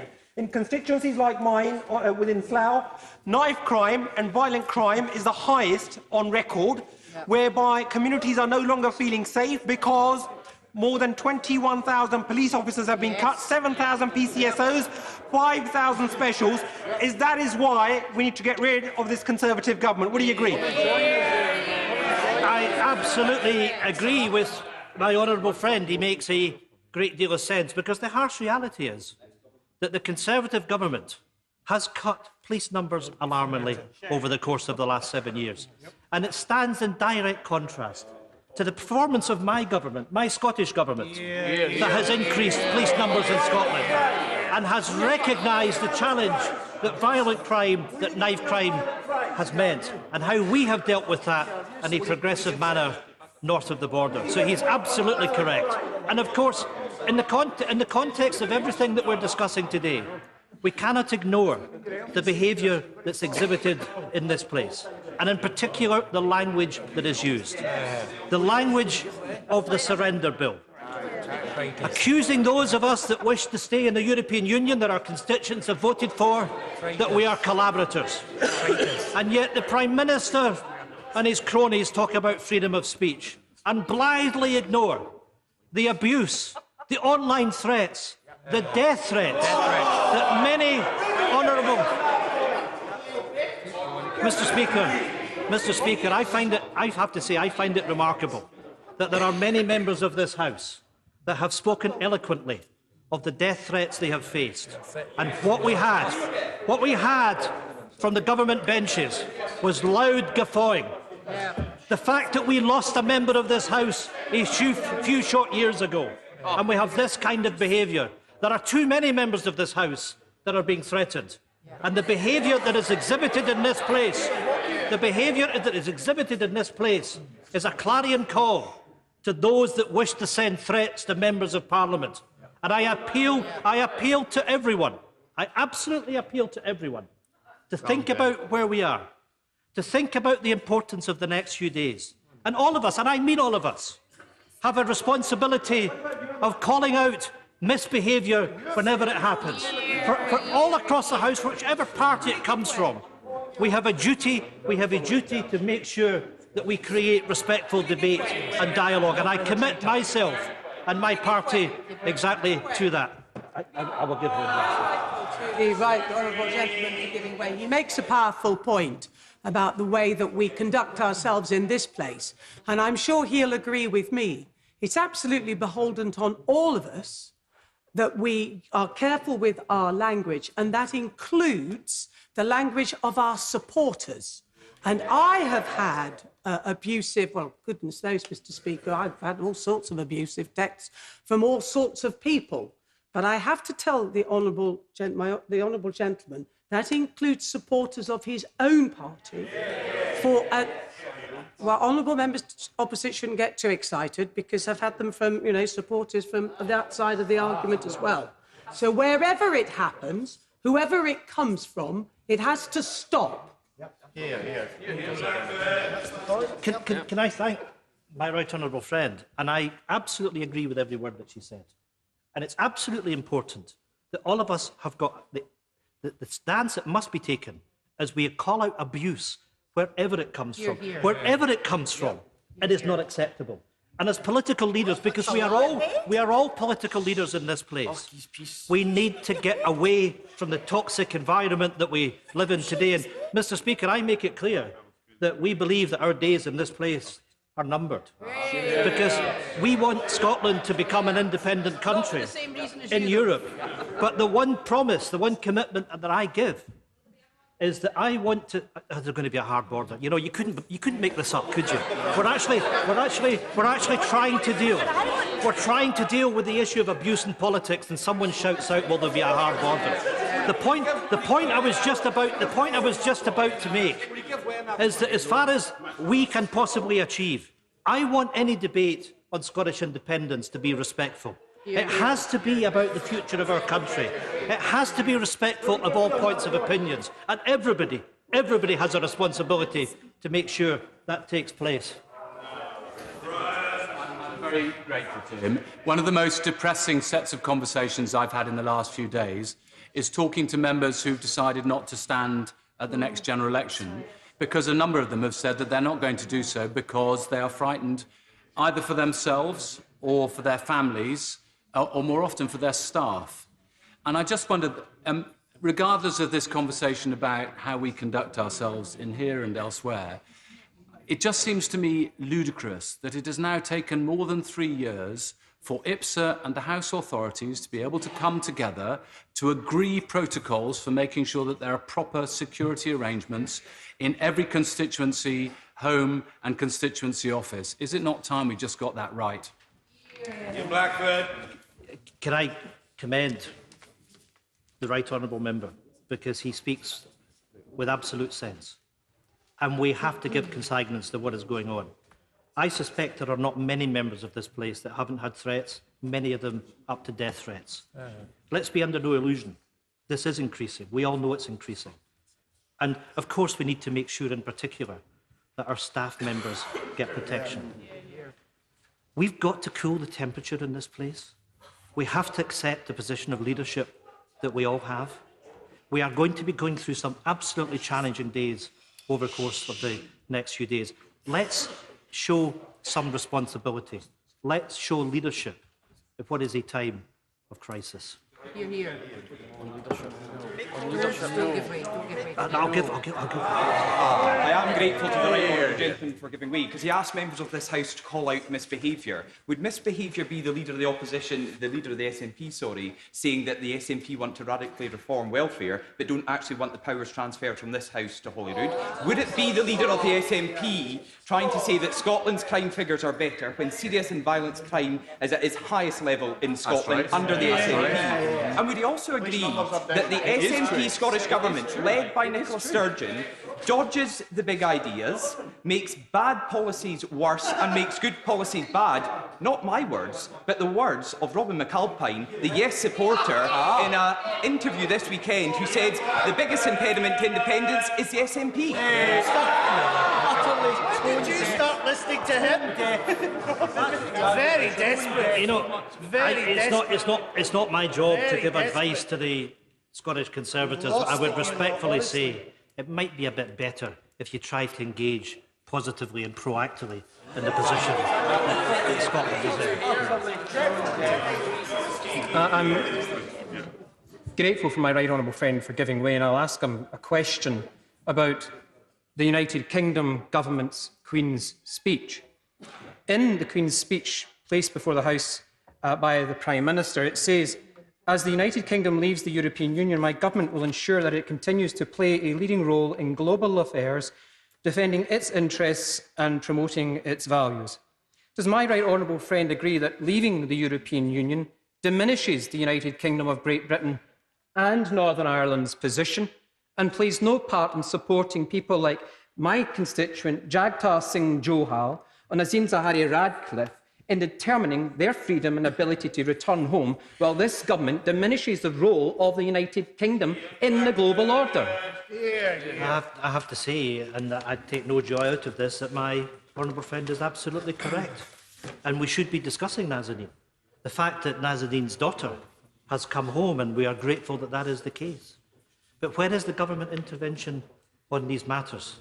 And there is no question that our voice internationally will be diminished, the fact that we are not round the table with our European partners. Mr. Speaker, I know I've taken a number of interventions and I must move on, and I will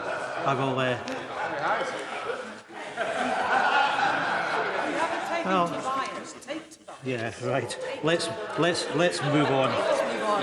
Mr. Speaker, nothing in this speech that we've had from the government today is designed to enhance the rights of Scotland, our Parliament, or the voices of the Scottish people.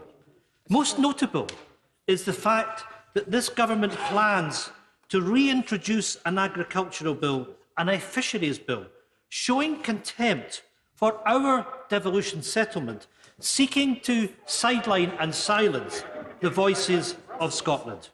What we saw under the Prime Minister's predecessor were that powers were removed from Scotland without the consent of the Scottish Parliament over fisheries and agriculture. Powers that the Scottish people had voted for back in our devolution referendum in 1997, taken back to Westminster without the consent of the people of Scotland. I want to firmly put on record that the Scottish National Party, while here in Westminster and in Scotland, will do all that we can do to resist the downgrading and the dismissal of our devolved rights and powers.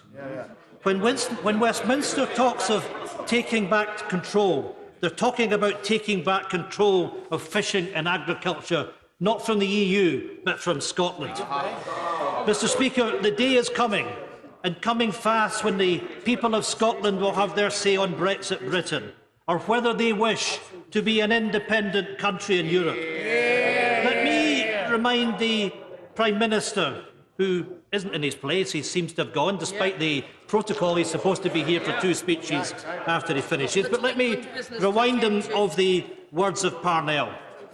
No man shall fix the right to fix the boundary to the march of a nation. Prime Minister, you must heed those words. Mr. Speaker, not satisfied with their hostile environment, this Tory government wants to legislate to end freedom of movement once and for all. Not only is that morally deplorable, it is economically nonsensical. In Scotland, our economy relies on immigration to support key public services, not least including our health service. EU citizens from out with the UK living in Scotland make up 3.9% of our population and 5% of our population. They enrich our culture, strengthen our society and boost our economy. Mr. Speaker, leaving the EU and ending freedom of movement could cost Scotland up to £2 billion in lost tax revenues.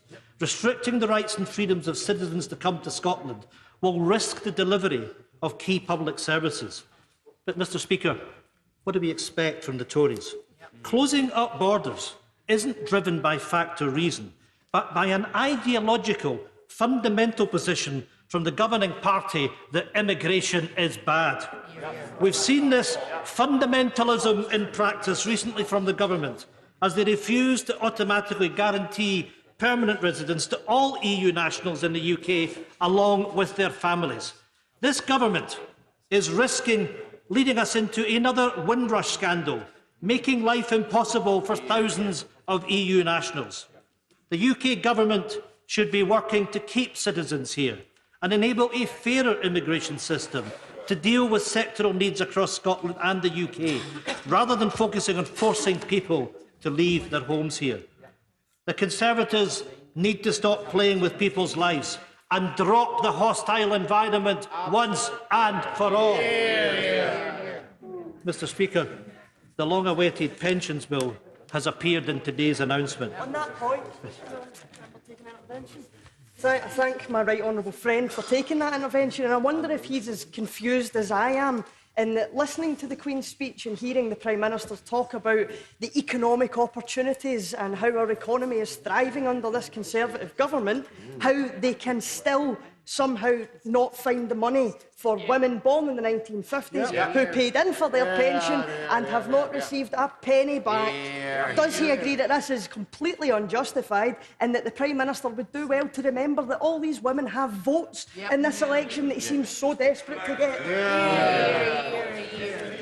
My honourable friend is quite correct. There are 3.8 million women that are affected by these pensions changes. And we've been over this time and time again. The lack of notice that was given, in some cases only 14 months. The fact that some women have lost years of pension entitlement, in some cases tens of thousands of pounds. The callousness the lack of consideration, the fact that many of these women are suffering is absolutely disgraceful, and they've had nothing but contempt from this government. I thank the honourable gentleman for giving way, and I totally agree with what he said about the women's pensions in the early 50s. Because he noticed something else that's been missing in the Queen's speech. Nothing given the Prime Minister's commitment to do something about pensioners' television licences. There's nothing in the Queen's speech about that either. Would you not agree with me? It should have been in the Queen's speech. I very often agree with the honourable gentleman. I absolutely agree with him on this. There ought to be a commitment in the Queen's speech that those that are over 75 will have their TV licence paid by the government. So my question to the Prime Minister is, where is it?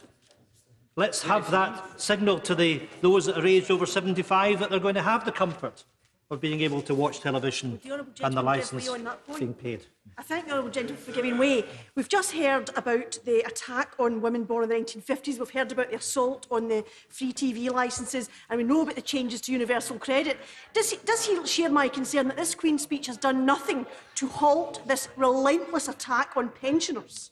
Absolutely. And let me say to my honourable friend that pensioners will be better off in an independent Scotland than they are with this Conservative government.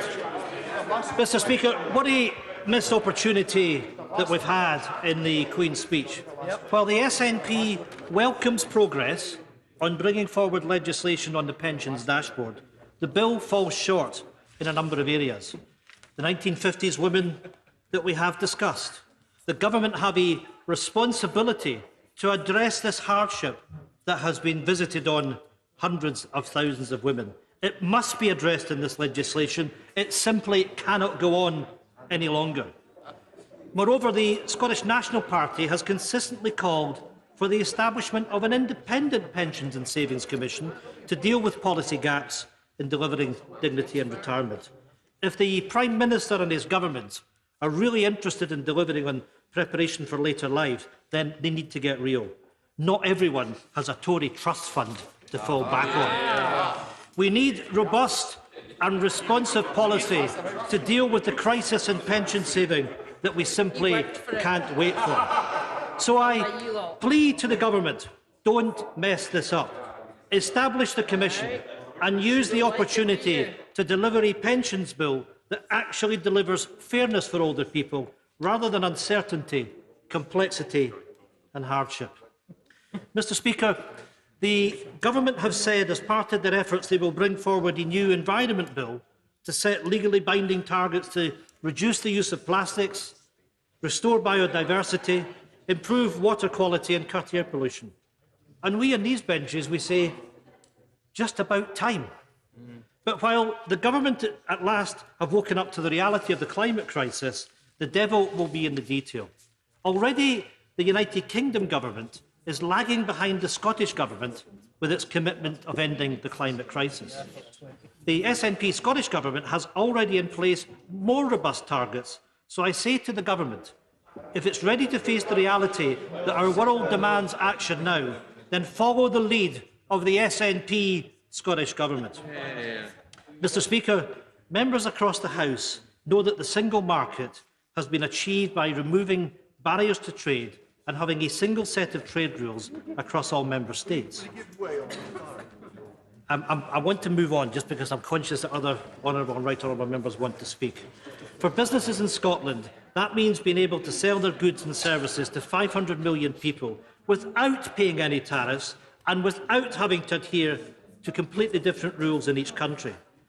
Mr. Speaker, an estimated 300,000 jobs in Scotland rely on our trade with the rest of the UK. The Tory trade bill will end all the economic progress that's been made. Furthermore, not unexpectedly, the government has announced a bill on the withdrawal agreement, an agreement this government has yet to reach with the European Union, or indeed with this House. Let's call it a fantasy bill. Yet the media reports suggest that the Prime Minister is looking to possibly legislate for the agreement on the 19th of October. That is this Saturday. Announcing on Monday a bill on an agreement that doesn't exist and expecting it to pass through this House on Saturday. Mr. Speaker, what recklessness! The Prime Minister hasn't offered a Queen's speech today to set out his vision to protect our economy and communities from a disastrous no-deal Brexit, but instead to platform his election campaign days before he intends to drive the UK off the cliff edge. Mr. Speaker, the Prime Minister is fooling no one. This isn't the beginning of a new Parliament, it is the end. And we in the SNP are absolutely crystal clear. We want it to end on our terms, not on the Prime Minister's. Deal or no deal, the Prime Minister is driving Scotland and the UK into economic catastrophe. His proposals do not keep Scotland in the single market and the customs union, and that will cripple our economy, risking jobs, livelihoods, and delivering a race to the bottom on fundamental rights. These are not acceptable to the SNP, nor should they be acceptable to this House. Mr. Speaker, there is a piece of legislation that should focus the minds of all members today. That is the Benn Act. In just 5 days, the Benn Act legally requires the Prime Minister to ask for an extension. His public utterances suggest that that will not happen. And we all know, that we cannot trust this Prime Minister to act in accordance with the law. We can't even trust him to turn up to Parliament. And I have to say, I am sceptical about the possibility of compromise. What exactly is the Prime Minister compromising, and who is he compromising with? Internally, the Prime Minister is seeking to play a crude numbers game, hoping a number of Labour backbenchers come to his rescue for any shoddy deal that he might be able to force through at the final hour. So I want to make the opposition of the Scottish National Party clear for the House, and I hope that the Leader of the Opposition and the Leader of the Liberal Democrats listen carefully. Because, Mr. Speaker, only by taking control of the House this week can we bring down and end the days of this government. That is the only way that we can assure that we can secure an extension and make sure that no deal can not become a reality. We cannot wait and trust the Prime Minister and his cronies in Number 10. Any member in this House that caves in on bended knee to a deal cooked up by the Prime Minister are trying to escape the inescapable reality that any Brexit will destroy opportunities and the totality of relationships across these islands as we know them. We must stop this government riding roughshed over the rights and freedoms of all our citizens. We cannot allow a dangerous Prime Minister to remain in office. We cannot allow the Vote Leave campaign to suffocate Parliament into submission. We must resist. If opposition parties come together, we can take no deal off the table and resolve the deadlock once and for all by holding a general election to clear the decks. We must put our trust in the people. We must trust that after years of uncertainty, chaos and instability, that the public wants something better than this Tory government. That is our job. That is the job of any opposition, to oppose the government and to offer a better way.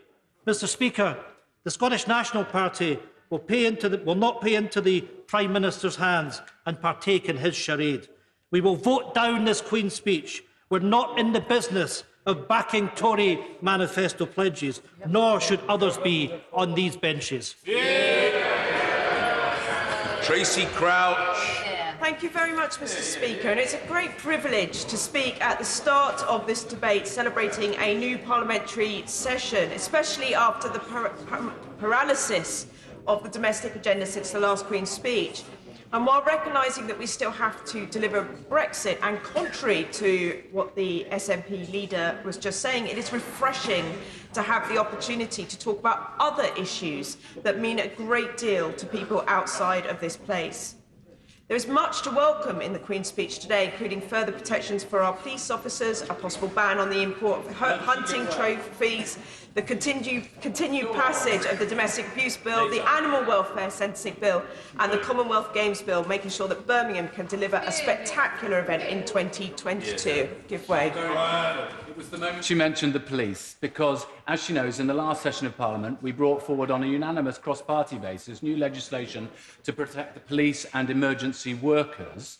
I hope that any new measures that there might be that affect the police from the Queen's speech might also affect all emergency workers, because the number of attacks on emergency workers is still growing. But my anxiety is that still the legislation that is already on the statute book isn't being fully enforced. Don't we need to do that as well? I'm very pleased to support the honourable gentleman in that piece of legislation, and since then I now have a vested interest in that my nephew has joined the police. I think it's very important that we do protect our police officers, but indeed all our emergency workers who do an absolutely fantastic job as first responders, so I support him very much in that initiative. Now, Mr. Speaker, as someone who's working on a project to green a school in one of the most polluted parts of my constituency, a signatory to the Times Clean Air Act pledge and a member of the Conservative Environment Network, I very much welcome that the Environment Bill sets out binding clean air targets, as well as cutting plastic use, protecting biodiversity, reducing our carbon footprint and investing in better, cleaner technology. I hope that this bill will get full cross-party support in order to make its passage through Parliament swift for the benefit of those, like some of my constituents, who live in unacceptably high polluted areas, but also for the future generations of this country. Yes, of course. I'm listening carefully, and she'll know 2.6 million children live in or go to polluted schools. But will she accept that if we are to get to the World Health Organization guidelines by 2030, we will have to ban the sale of new diesel and petrol cars by 2030 and not 2042, as has been agreed in Sweden, Ireland and many other countries? Will she agree it should be 2030 if we're serious? Well, gentlemen, on the work that he's done on the Clean Air Act, I was pleased to come to an event that he sponsored in this House to sign up to the Times pledge on that. And I very much agree with him in terms of how we protect children, particularly around schools, from high pollution. One school in my constituency is planning on having a protest to stop parents from driving their children to school. And I think that's something that he has campaigned on as well. So I support him on that, but I appreciate there is a lot more work that has to be done. Now, Mr. Speaker, I also welcome plans in the Queen's speech to update the Mental Health Act, but I hope it includes measures that will ensure that no person, absolutely no one, can be discharged from residential care without a care plan, as unfortunately I have several cases of this in my own constituency, which leads to heightened pressure for the families of those suffering from severe poor mental health. Of course. I'm very kindly giving way on that point. Does she agree with Sir Simon Westley, who carried out the Mental Health Act review on behalf of the last Prime Minister, that it's not just about legislation change, but it also needs resources too? And if we're seriously going to affect the mental health challenge in this country, and according to Sir Simon Westley, we need £800 million extra to be going into our mental health services. The Honourable Lady on all the work that she does on mental health and the changes that have happened since our time in this place together. I think we have seen some real progress, but I recognise that there is an issue around resourcing, but it's also about putting the right resources in the right places. And certainly I work very closely with my CCGs, but also other partners across my constituency to ensure that we are getting the right mental health support to those that need it most. And unfortunately, there are some real gaps in some of our mental health provision. For example, children under 11 in my area do get some really good support, but there is a gap in the support, for example, between 11 and 18, and that can be a real acute period of time. We don't necessarily have the right mental health support for men who are suffering from poor mental health, and we certainly don't have the right level of trained support for those who have been in the armed forces and have a very different way of a different type of mental health condition that requires that specialist care. So I think it is incumbent on all of us to look at the mental health proposals in the Queen's speech, look at the detail of those, and if required, work cross-party to ensure that we have a significant leap good piece of legislation. I can see the honourable gentleman wanting to intervene. Well, I congratulate the already for Kevin and the others for bringing forward our comments. And just to reiterate the last point you referred to the veterans and mental health, and the honourable lady has referred to it. While there are many good charities, and while the Ministry of Defence do lots of good work, every week in my office, and perhaps even in the honourable lady's office as well, we find that there are many people who slip under the radar and are not caught. And does the honourable lady feel that within the legislation and the strategy going forward from government, that they will be able to capture these people and make sure that they are helped within the process, rather than falling between the stools and disappearing, and thereby their problems are never sorted? I agree entirely with the honourable gentleman. I think one of the issues that we have is sort of kind of making sure that people don't slip under the radar. But I think actually now that we are talking more about mental health than ever before, that hopefully there will be other ways of capturing those people and getting them into the support systems. One concern that I do have, which I just mentioned, however, is when they are in the system, and if they have a particularly severe mental health condition, that if they have spent some time in a residential unit, that when they are discharged, they're not being discharged with the right level of care plan or home visits, and that is something that is not fair on the person who's suffering from poor mental health, nor is it fair on their families and loved ones trying to support them. Now, Mr. Speaker, there's a bill in the Queen's Speech which I very much support, but again look forward to seeing the detail, and that is of the new offences bill. It is right that we increase the prison sentences for those found guilty of serious violent and sexual offences, but I hope it includes reforms relating to the Misuse of Sexual Offences Act, bringing sports coaches in line with the rules relating to teachers. And also, I hope that it finally increases the sentences for those who cause death by dangerous driving. Now, I've been lobbying for an increase, having had a desperately sad case in my constituency, but unfortunately one that is not unique, raised with me by a local resident who tragically lost their son.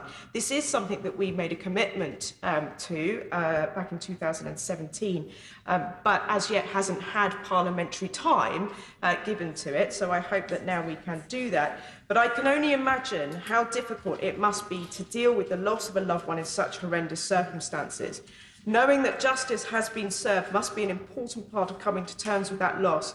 And after such a welcome announcement 2 years ago, the subsequent delay, I very much hope that the government can finally bring forward these measures before Parliament as soon as possible, which I'm sure will have broad support across this House.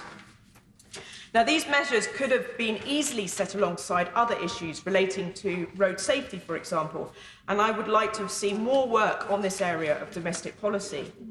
Mr. Speaker, after a constituent's partner was killed while recovering another vehicle from the M25, I, alongside my honourable friend for Hemel Hempstead, have been campaigning for greater protections for those who work to rescue those who have broken down on our road network.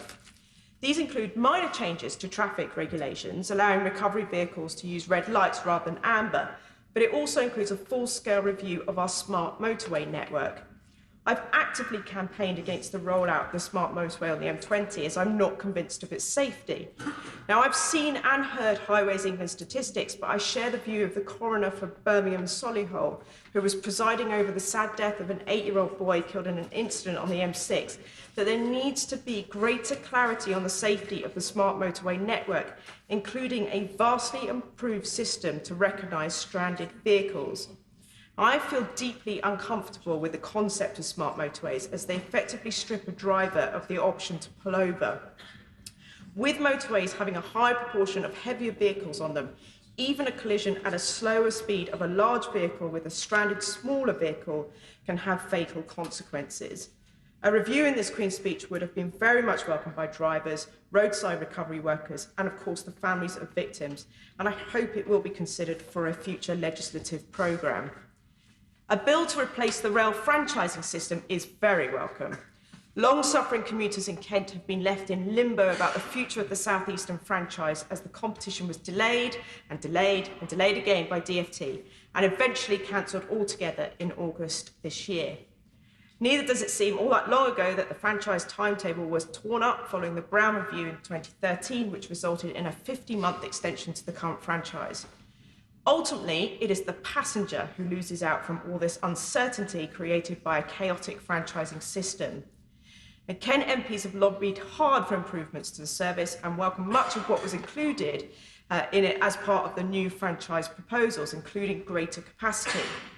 However, with passengers facing ever-increasing rail fares, it is time these improvements were actually delivered. On a very specific matter relating to my constituency, since becoming an MP in 2010, and along with colleagues in West Kent, I've lobbied for improved services to the city on the Maidstone East line. This was due to be introduced in December this year with a new Thameslink service, and we wrote to the Secretary of State in May and again in September for assurances that this would be delivered. It was therefore desperately disappointing to be told that rollout would not in fact take place as planned in December, and incredibly with no concrete assurances about when it would happen in the future. While bitterly disappointing for passengers, it is unfortunately entirely in keeping with the complete shambles of our rail franchising system, and anything which creates more transparency and, critically, accountability, including stricter penalties, is to be welcomed. It's about time we had a rail franchising system that works for the passenger and not the rail industry. But rail is just one part of our creaking infrastructure and one area of domestic policy that I would like to have seen legislation on relates to roads. Now, I should be lobbying the Chancellor hard for more funding for Kent roads, including major investment in Junction 3 on the M2 and Junctions 5 and 6 on the M20. But with the prospect of the Lower Thames crossing coming on stream, it is essential that we invest now to minimise the negative impact of increased traffic going through my constituency and indeed the county as a whole. Mr. Speaker, it is important that we don't forget that there is a world beyond Brexit. I welcome our new domestic agenda and hope that it passes next week so we can get on with delivering on our pledges to improve the lives of our constituents. Jay Swinson. Thank you, Mr. Speaker, and it's a great pleasure to follow the honourable member for Chatham and Aylesford. Particularly, I think her remarks on the importance of mental health are definitely worth listening to. On behalf of my colleagues on these ever-expanding Liberal Democrat benches, I would also like to associate ourselves with the words of both the Prime Minister and the Leader of the Opposition about Paul Flynn. He was a thoughtful man, an independent spirit who spoke truth to power, and he will be remembered with great affection. I would also like, Mr. Speaker, to spend a moment remembering another former member of this House who we said farewell to in the last year, the former MP for Yeovil, who was leader of the Liberal Democrats for 11 years, Paddy Ashdown. He led an energetic life of public service in the Special Forces, in this House and indeed the other place, and indeed in his role in Bosnia. He was bold, fearless and determined, and he is very much missed. I'd like to pay tribute to the mover and seconder of the humble address. The honourable member for North East Derbyshire took us on a grand tour from Derbyshire to Venezuela. And I think he has surely guaranteed himself good coverage in tomorrow's Times Red Box by quoting the favourite catchphrase of Matt Chorley, "This is not normal." As a fellow child of the 1980s, I would just like to put on record my thanks to him for confirming to the House that 39 is clearly still considered up and coming. The honourable member for Truro and Falmouth is a well-respected former minister, liked on all sides of the House for the way in which she genuinely engages. I understand from looking at her Wikipedia entry that she was also head girl at school. She then graduated with a history degree from King's College London and then a master's as a Rotary scholar. Some might call her a girly swat. I would say to her that she should know that, at least from these benches, that is meant as a compliment. I did start to worry slightly, however, when she mentioned Colleen Rooney, and I was grateful that she didn't seek the House's opinion on the recent Instagram controversy, because surely we have had enough division. Though perhaps next time the Prime Minister needs someone to do a leak inquiry, there is an obvious candidate there. It's perhaps a sign of our political times that the humble address was proposed by a Leaver who has 3 times voted with me against a Brexit deal, and seconded by a Remainer who has 3 times voted for a deal to leave the European Union. On these occasions, it is, of course, traditional to try to lighten the mood with the odd joke. And I see that even the Queen today managed to include something to make us all laugh when she said, the government's new economic plan will be underpinned by a responsible fiscal strategy. Because this Queen's speech is predicated on the UK leaving the European Union in just over 2 weeks. And analysis after analysis shows this will leave a massive hole in the public finances. Yeah, absolutely. Now, much of the last 3 years has felt a little bit like Groundhog Day for many of us. But there was something about the last week that has felt particularly familiar to me. And then it dawned on me. We've all been sat in meetings where a woman puts forward an idea and it gets shouted down. A little later, a man suggests virtually the same thing and pretends it was his great idea all along. But the Liberal Democrats are crystal clear. Whether it is a hard or soft Brexit, whether it comes with a red rosette or a blue rosette, whether it's proposed by the former Prime Minister, the current Prime Minister, or the Leader of the Opposition, there is no form of Brexit that will be good for our country. And the Liberal Democrats will continue to fight to stop Brexit, to secure a people's vote with the option to remain in the European Union, to give the public the final say on the Brexit deal. Because there is no deal that will ever be as good as the one we currently have as members of the European Union. Mr. Speaker, there was nothing in this Queen's speech that will bring comfort to the factory worker set to lose their job, or to the many thousands who already have. Nothing to bring comfort to families when they're having to pay more and more to put food on the table. Nothing to bring comfort to our young people who are being stripped of the right to live, work and study in 27 other countries. Nothing to bring comfort to our NHS on the cusp of yet another winter crisis and having lost more than 5,000 EU nurses in the last 2 years. And nothing to bring comfort to the cancer patients who fear delays to drugs will mean delays to treatments and risks to their own health. And nothing in this Queen's speech will give the 3 million European citizens any comfort. Bina is with us today, a Dutch national who moved here in 1999. After the birth of her second daughter, she decided to become self-employed.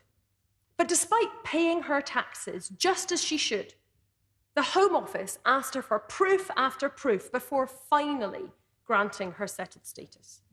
Weeks of anxiety and uncertainty. Weeks of being treated like a second-class citizen in the place she calls home.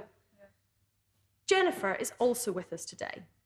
Her daughter, 38 years old, was born in Strasbourg, severely disabled. In 1986, Jennifer moved her family to the UK, where Marie could get better care and education.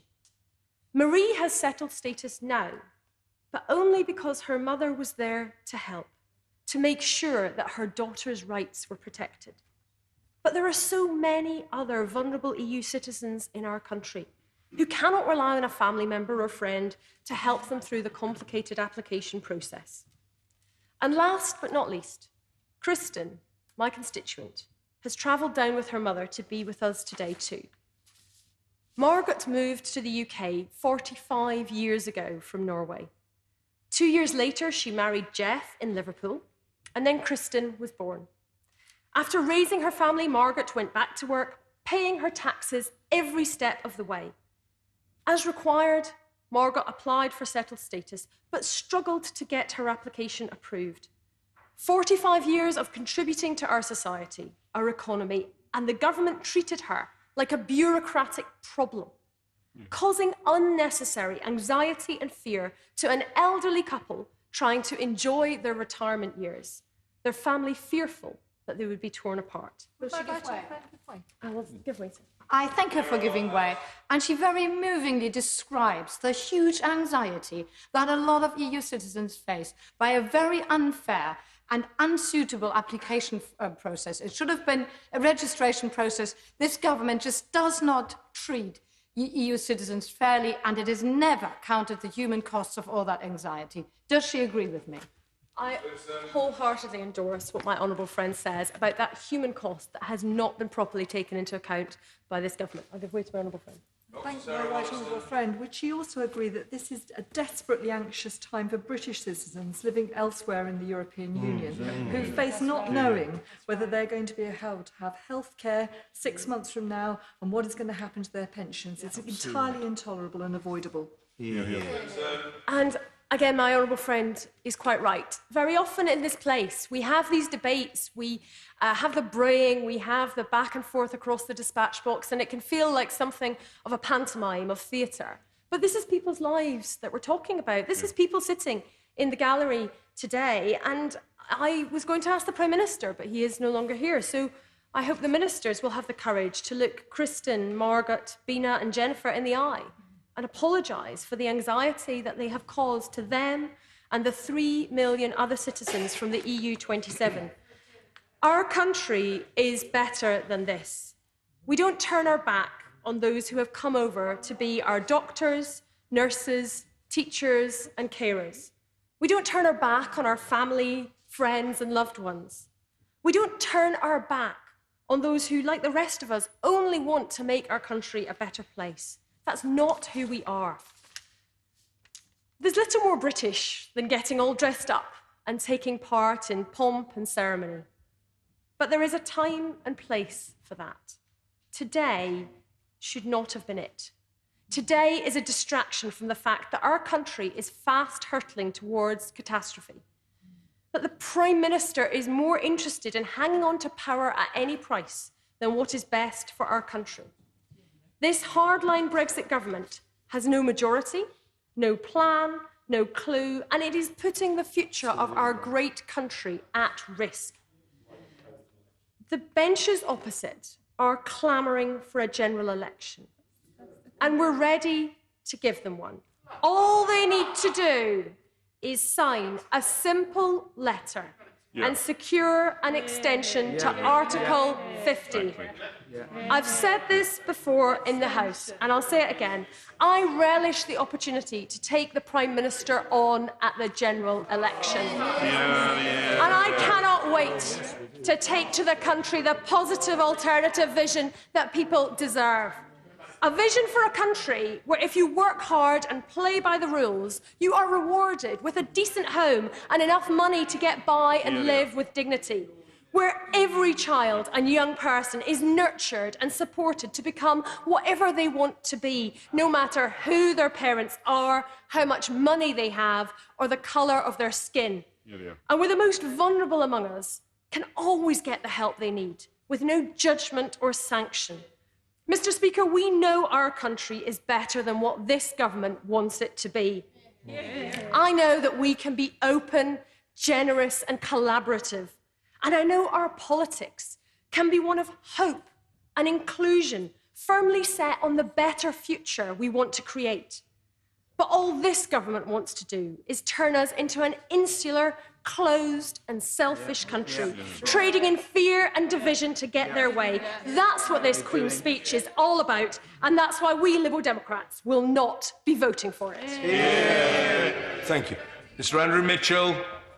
Speaker, I'm most grateful to have the opportunity of contributing relatively early in this Queen's speech debate. I draw the House's attention to my interests laid out in the Register of Members' Interests, and of course it's a great pleasure, Mr. Speaker, to follow the Right Honourable Lady for East Dunbartonshire, the leader of the Liberal Democrat Party. She and I worked together during the coalition government, a rather good government, Mr. Speaker, I hope you might agree. And I particularly want to echo the comments she made about Paddy Ashdown, whose memorial service a number of us attended in Westminster Abbey just a few weeks ago. I worked closely with him during the coalition. He was a tremendous force for good in the international development world, as well as being a great parliamentarian with a hugely distinguished career in politics behind him. And I can honestly say that in the international development firmament, we miss him very much indeed. So it was very good that the Right Honourable Lady chose to say what she did. I'd also like to congratulate the seconder and proposer of the Queen's speech today, a task which I undertook 27 years ago, although it feels like only yesterday, and I can still remember the fear and trepidation that attended me as I sat where my honourable friend is sitting and announced that the speech was being seconded by an oily young man on the make. So you can tell, Mr. Speaker, that not much has changed in that respect.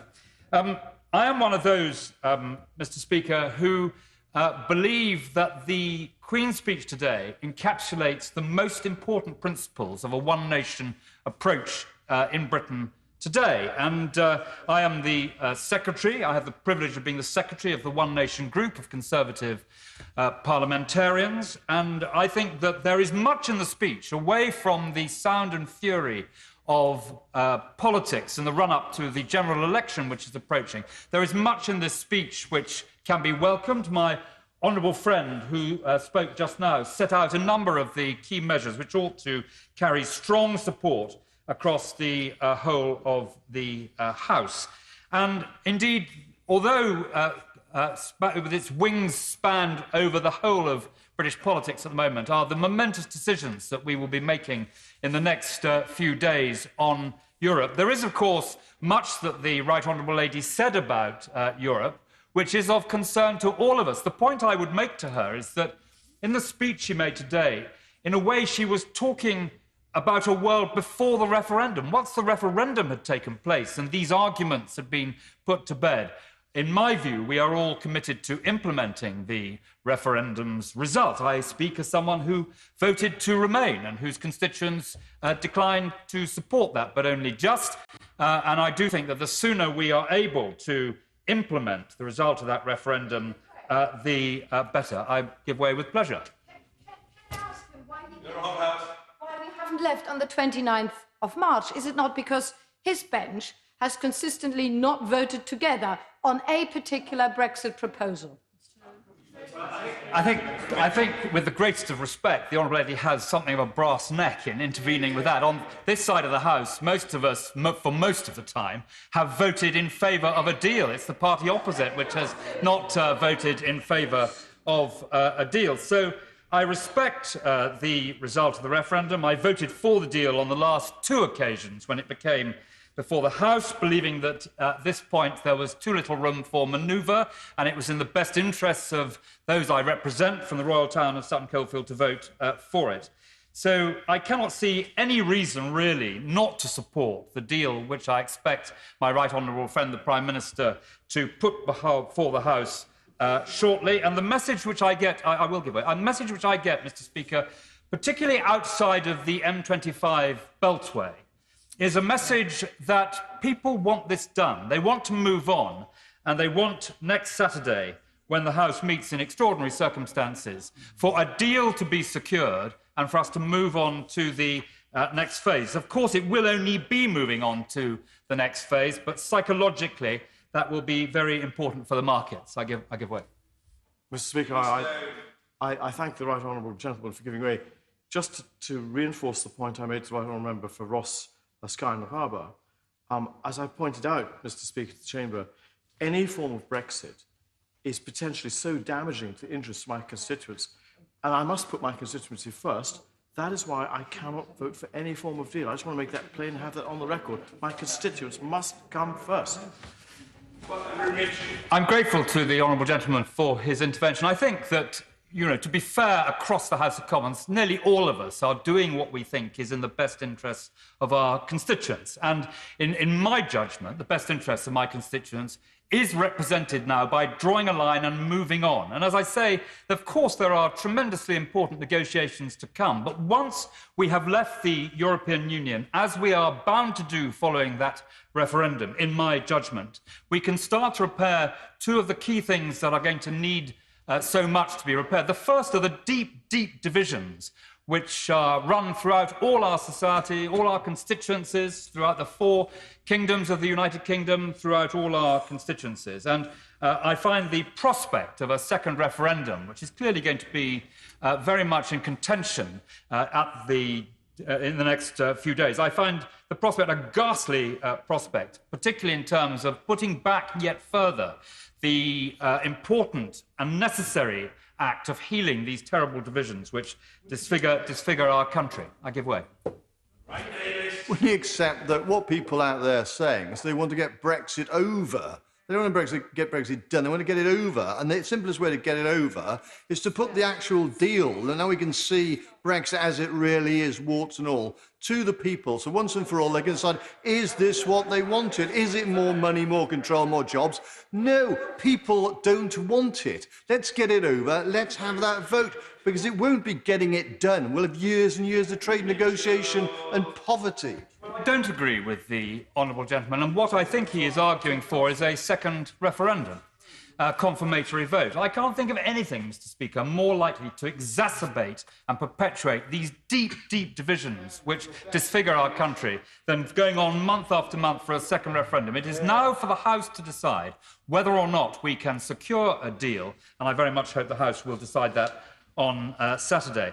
Mr. Speaker, the second thing, and this bears upon the gracious speech today, the second thing which a resolution of Brexit at the weekend will allow is for Britain to once again re-engage internationally, where the House will be aware our reputation has plummeted over the last 3 years. We have been absent on parade and in a whole number of very serious big issues where Britain previously has shown great leadership, migration, climate change, protectionism, terrorism, dealing with the desperate threats that the Kurds face today, where Britain's voice needs to be heard trenchantly on these issues, and which Brexit has, over the last 3 years, prevented from happening. And I want just to take one particular area, which is climate change, where, referred to in the Queen's speech, I've had the opportunity of talking to some of the people who have blockaded the streets around Westminster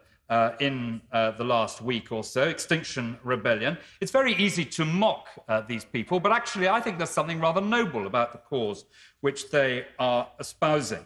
Talking to some of them as I've negotiated my way through Trafalgar Square on my bicycle has been an interesting and constructive approach. But the problem is, it seems to me that the case they are putting is attacking the wrong target in attacking this government. Britain has been an international leader in the major international forums at the UN and elsewhere in tackling climate change. I pay tribute particularly to the very important work done by Lord Turner and his colleagues on the committee. Britain has put its money where its mouth is in tackling climate change internationally as well as domestically. And, Mr. Speaker, starting with the coalition, when I had some responsibility for these matters, and we allocated for the International Climate Fund something like £7,000 million to 2016 to 2021, where for adaptation and mitigation of climate change,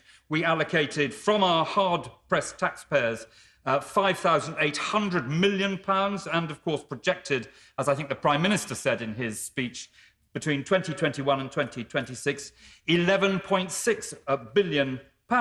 And also, Mr. Speaker, we are streets ahead of some of our European friends and neighbours in developing the technology. I point to the Ayrton Fund, which has allocated £1 billion for innovative technology. Britain has set standards and an approach to climate change, both in adaptation and mitigation, which I submit has been enormously effective. And it is worth also, Mr. Speaker, bearing in mind that this year, for the first time since the Industrial Revolution, we will consume more energy from renewables and nuclear power than we will produced by coal and gas. I give way to the Honourable Lady. I thank the right honourable member for giving way and concur entirely with his aspiration for Britain to continue to lead internationally on key issues such as climate change. But does he not agree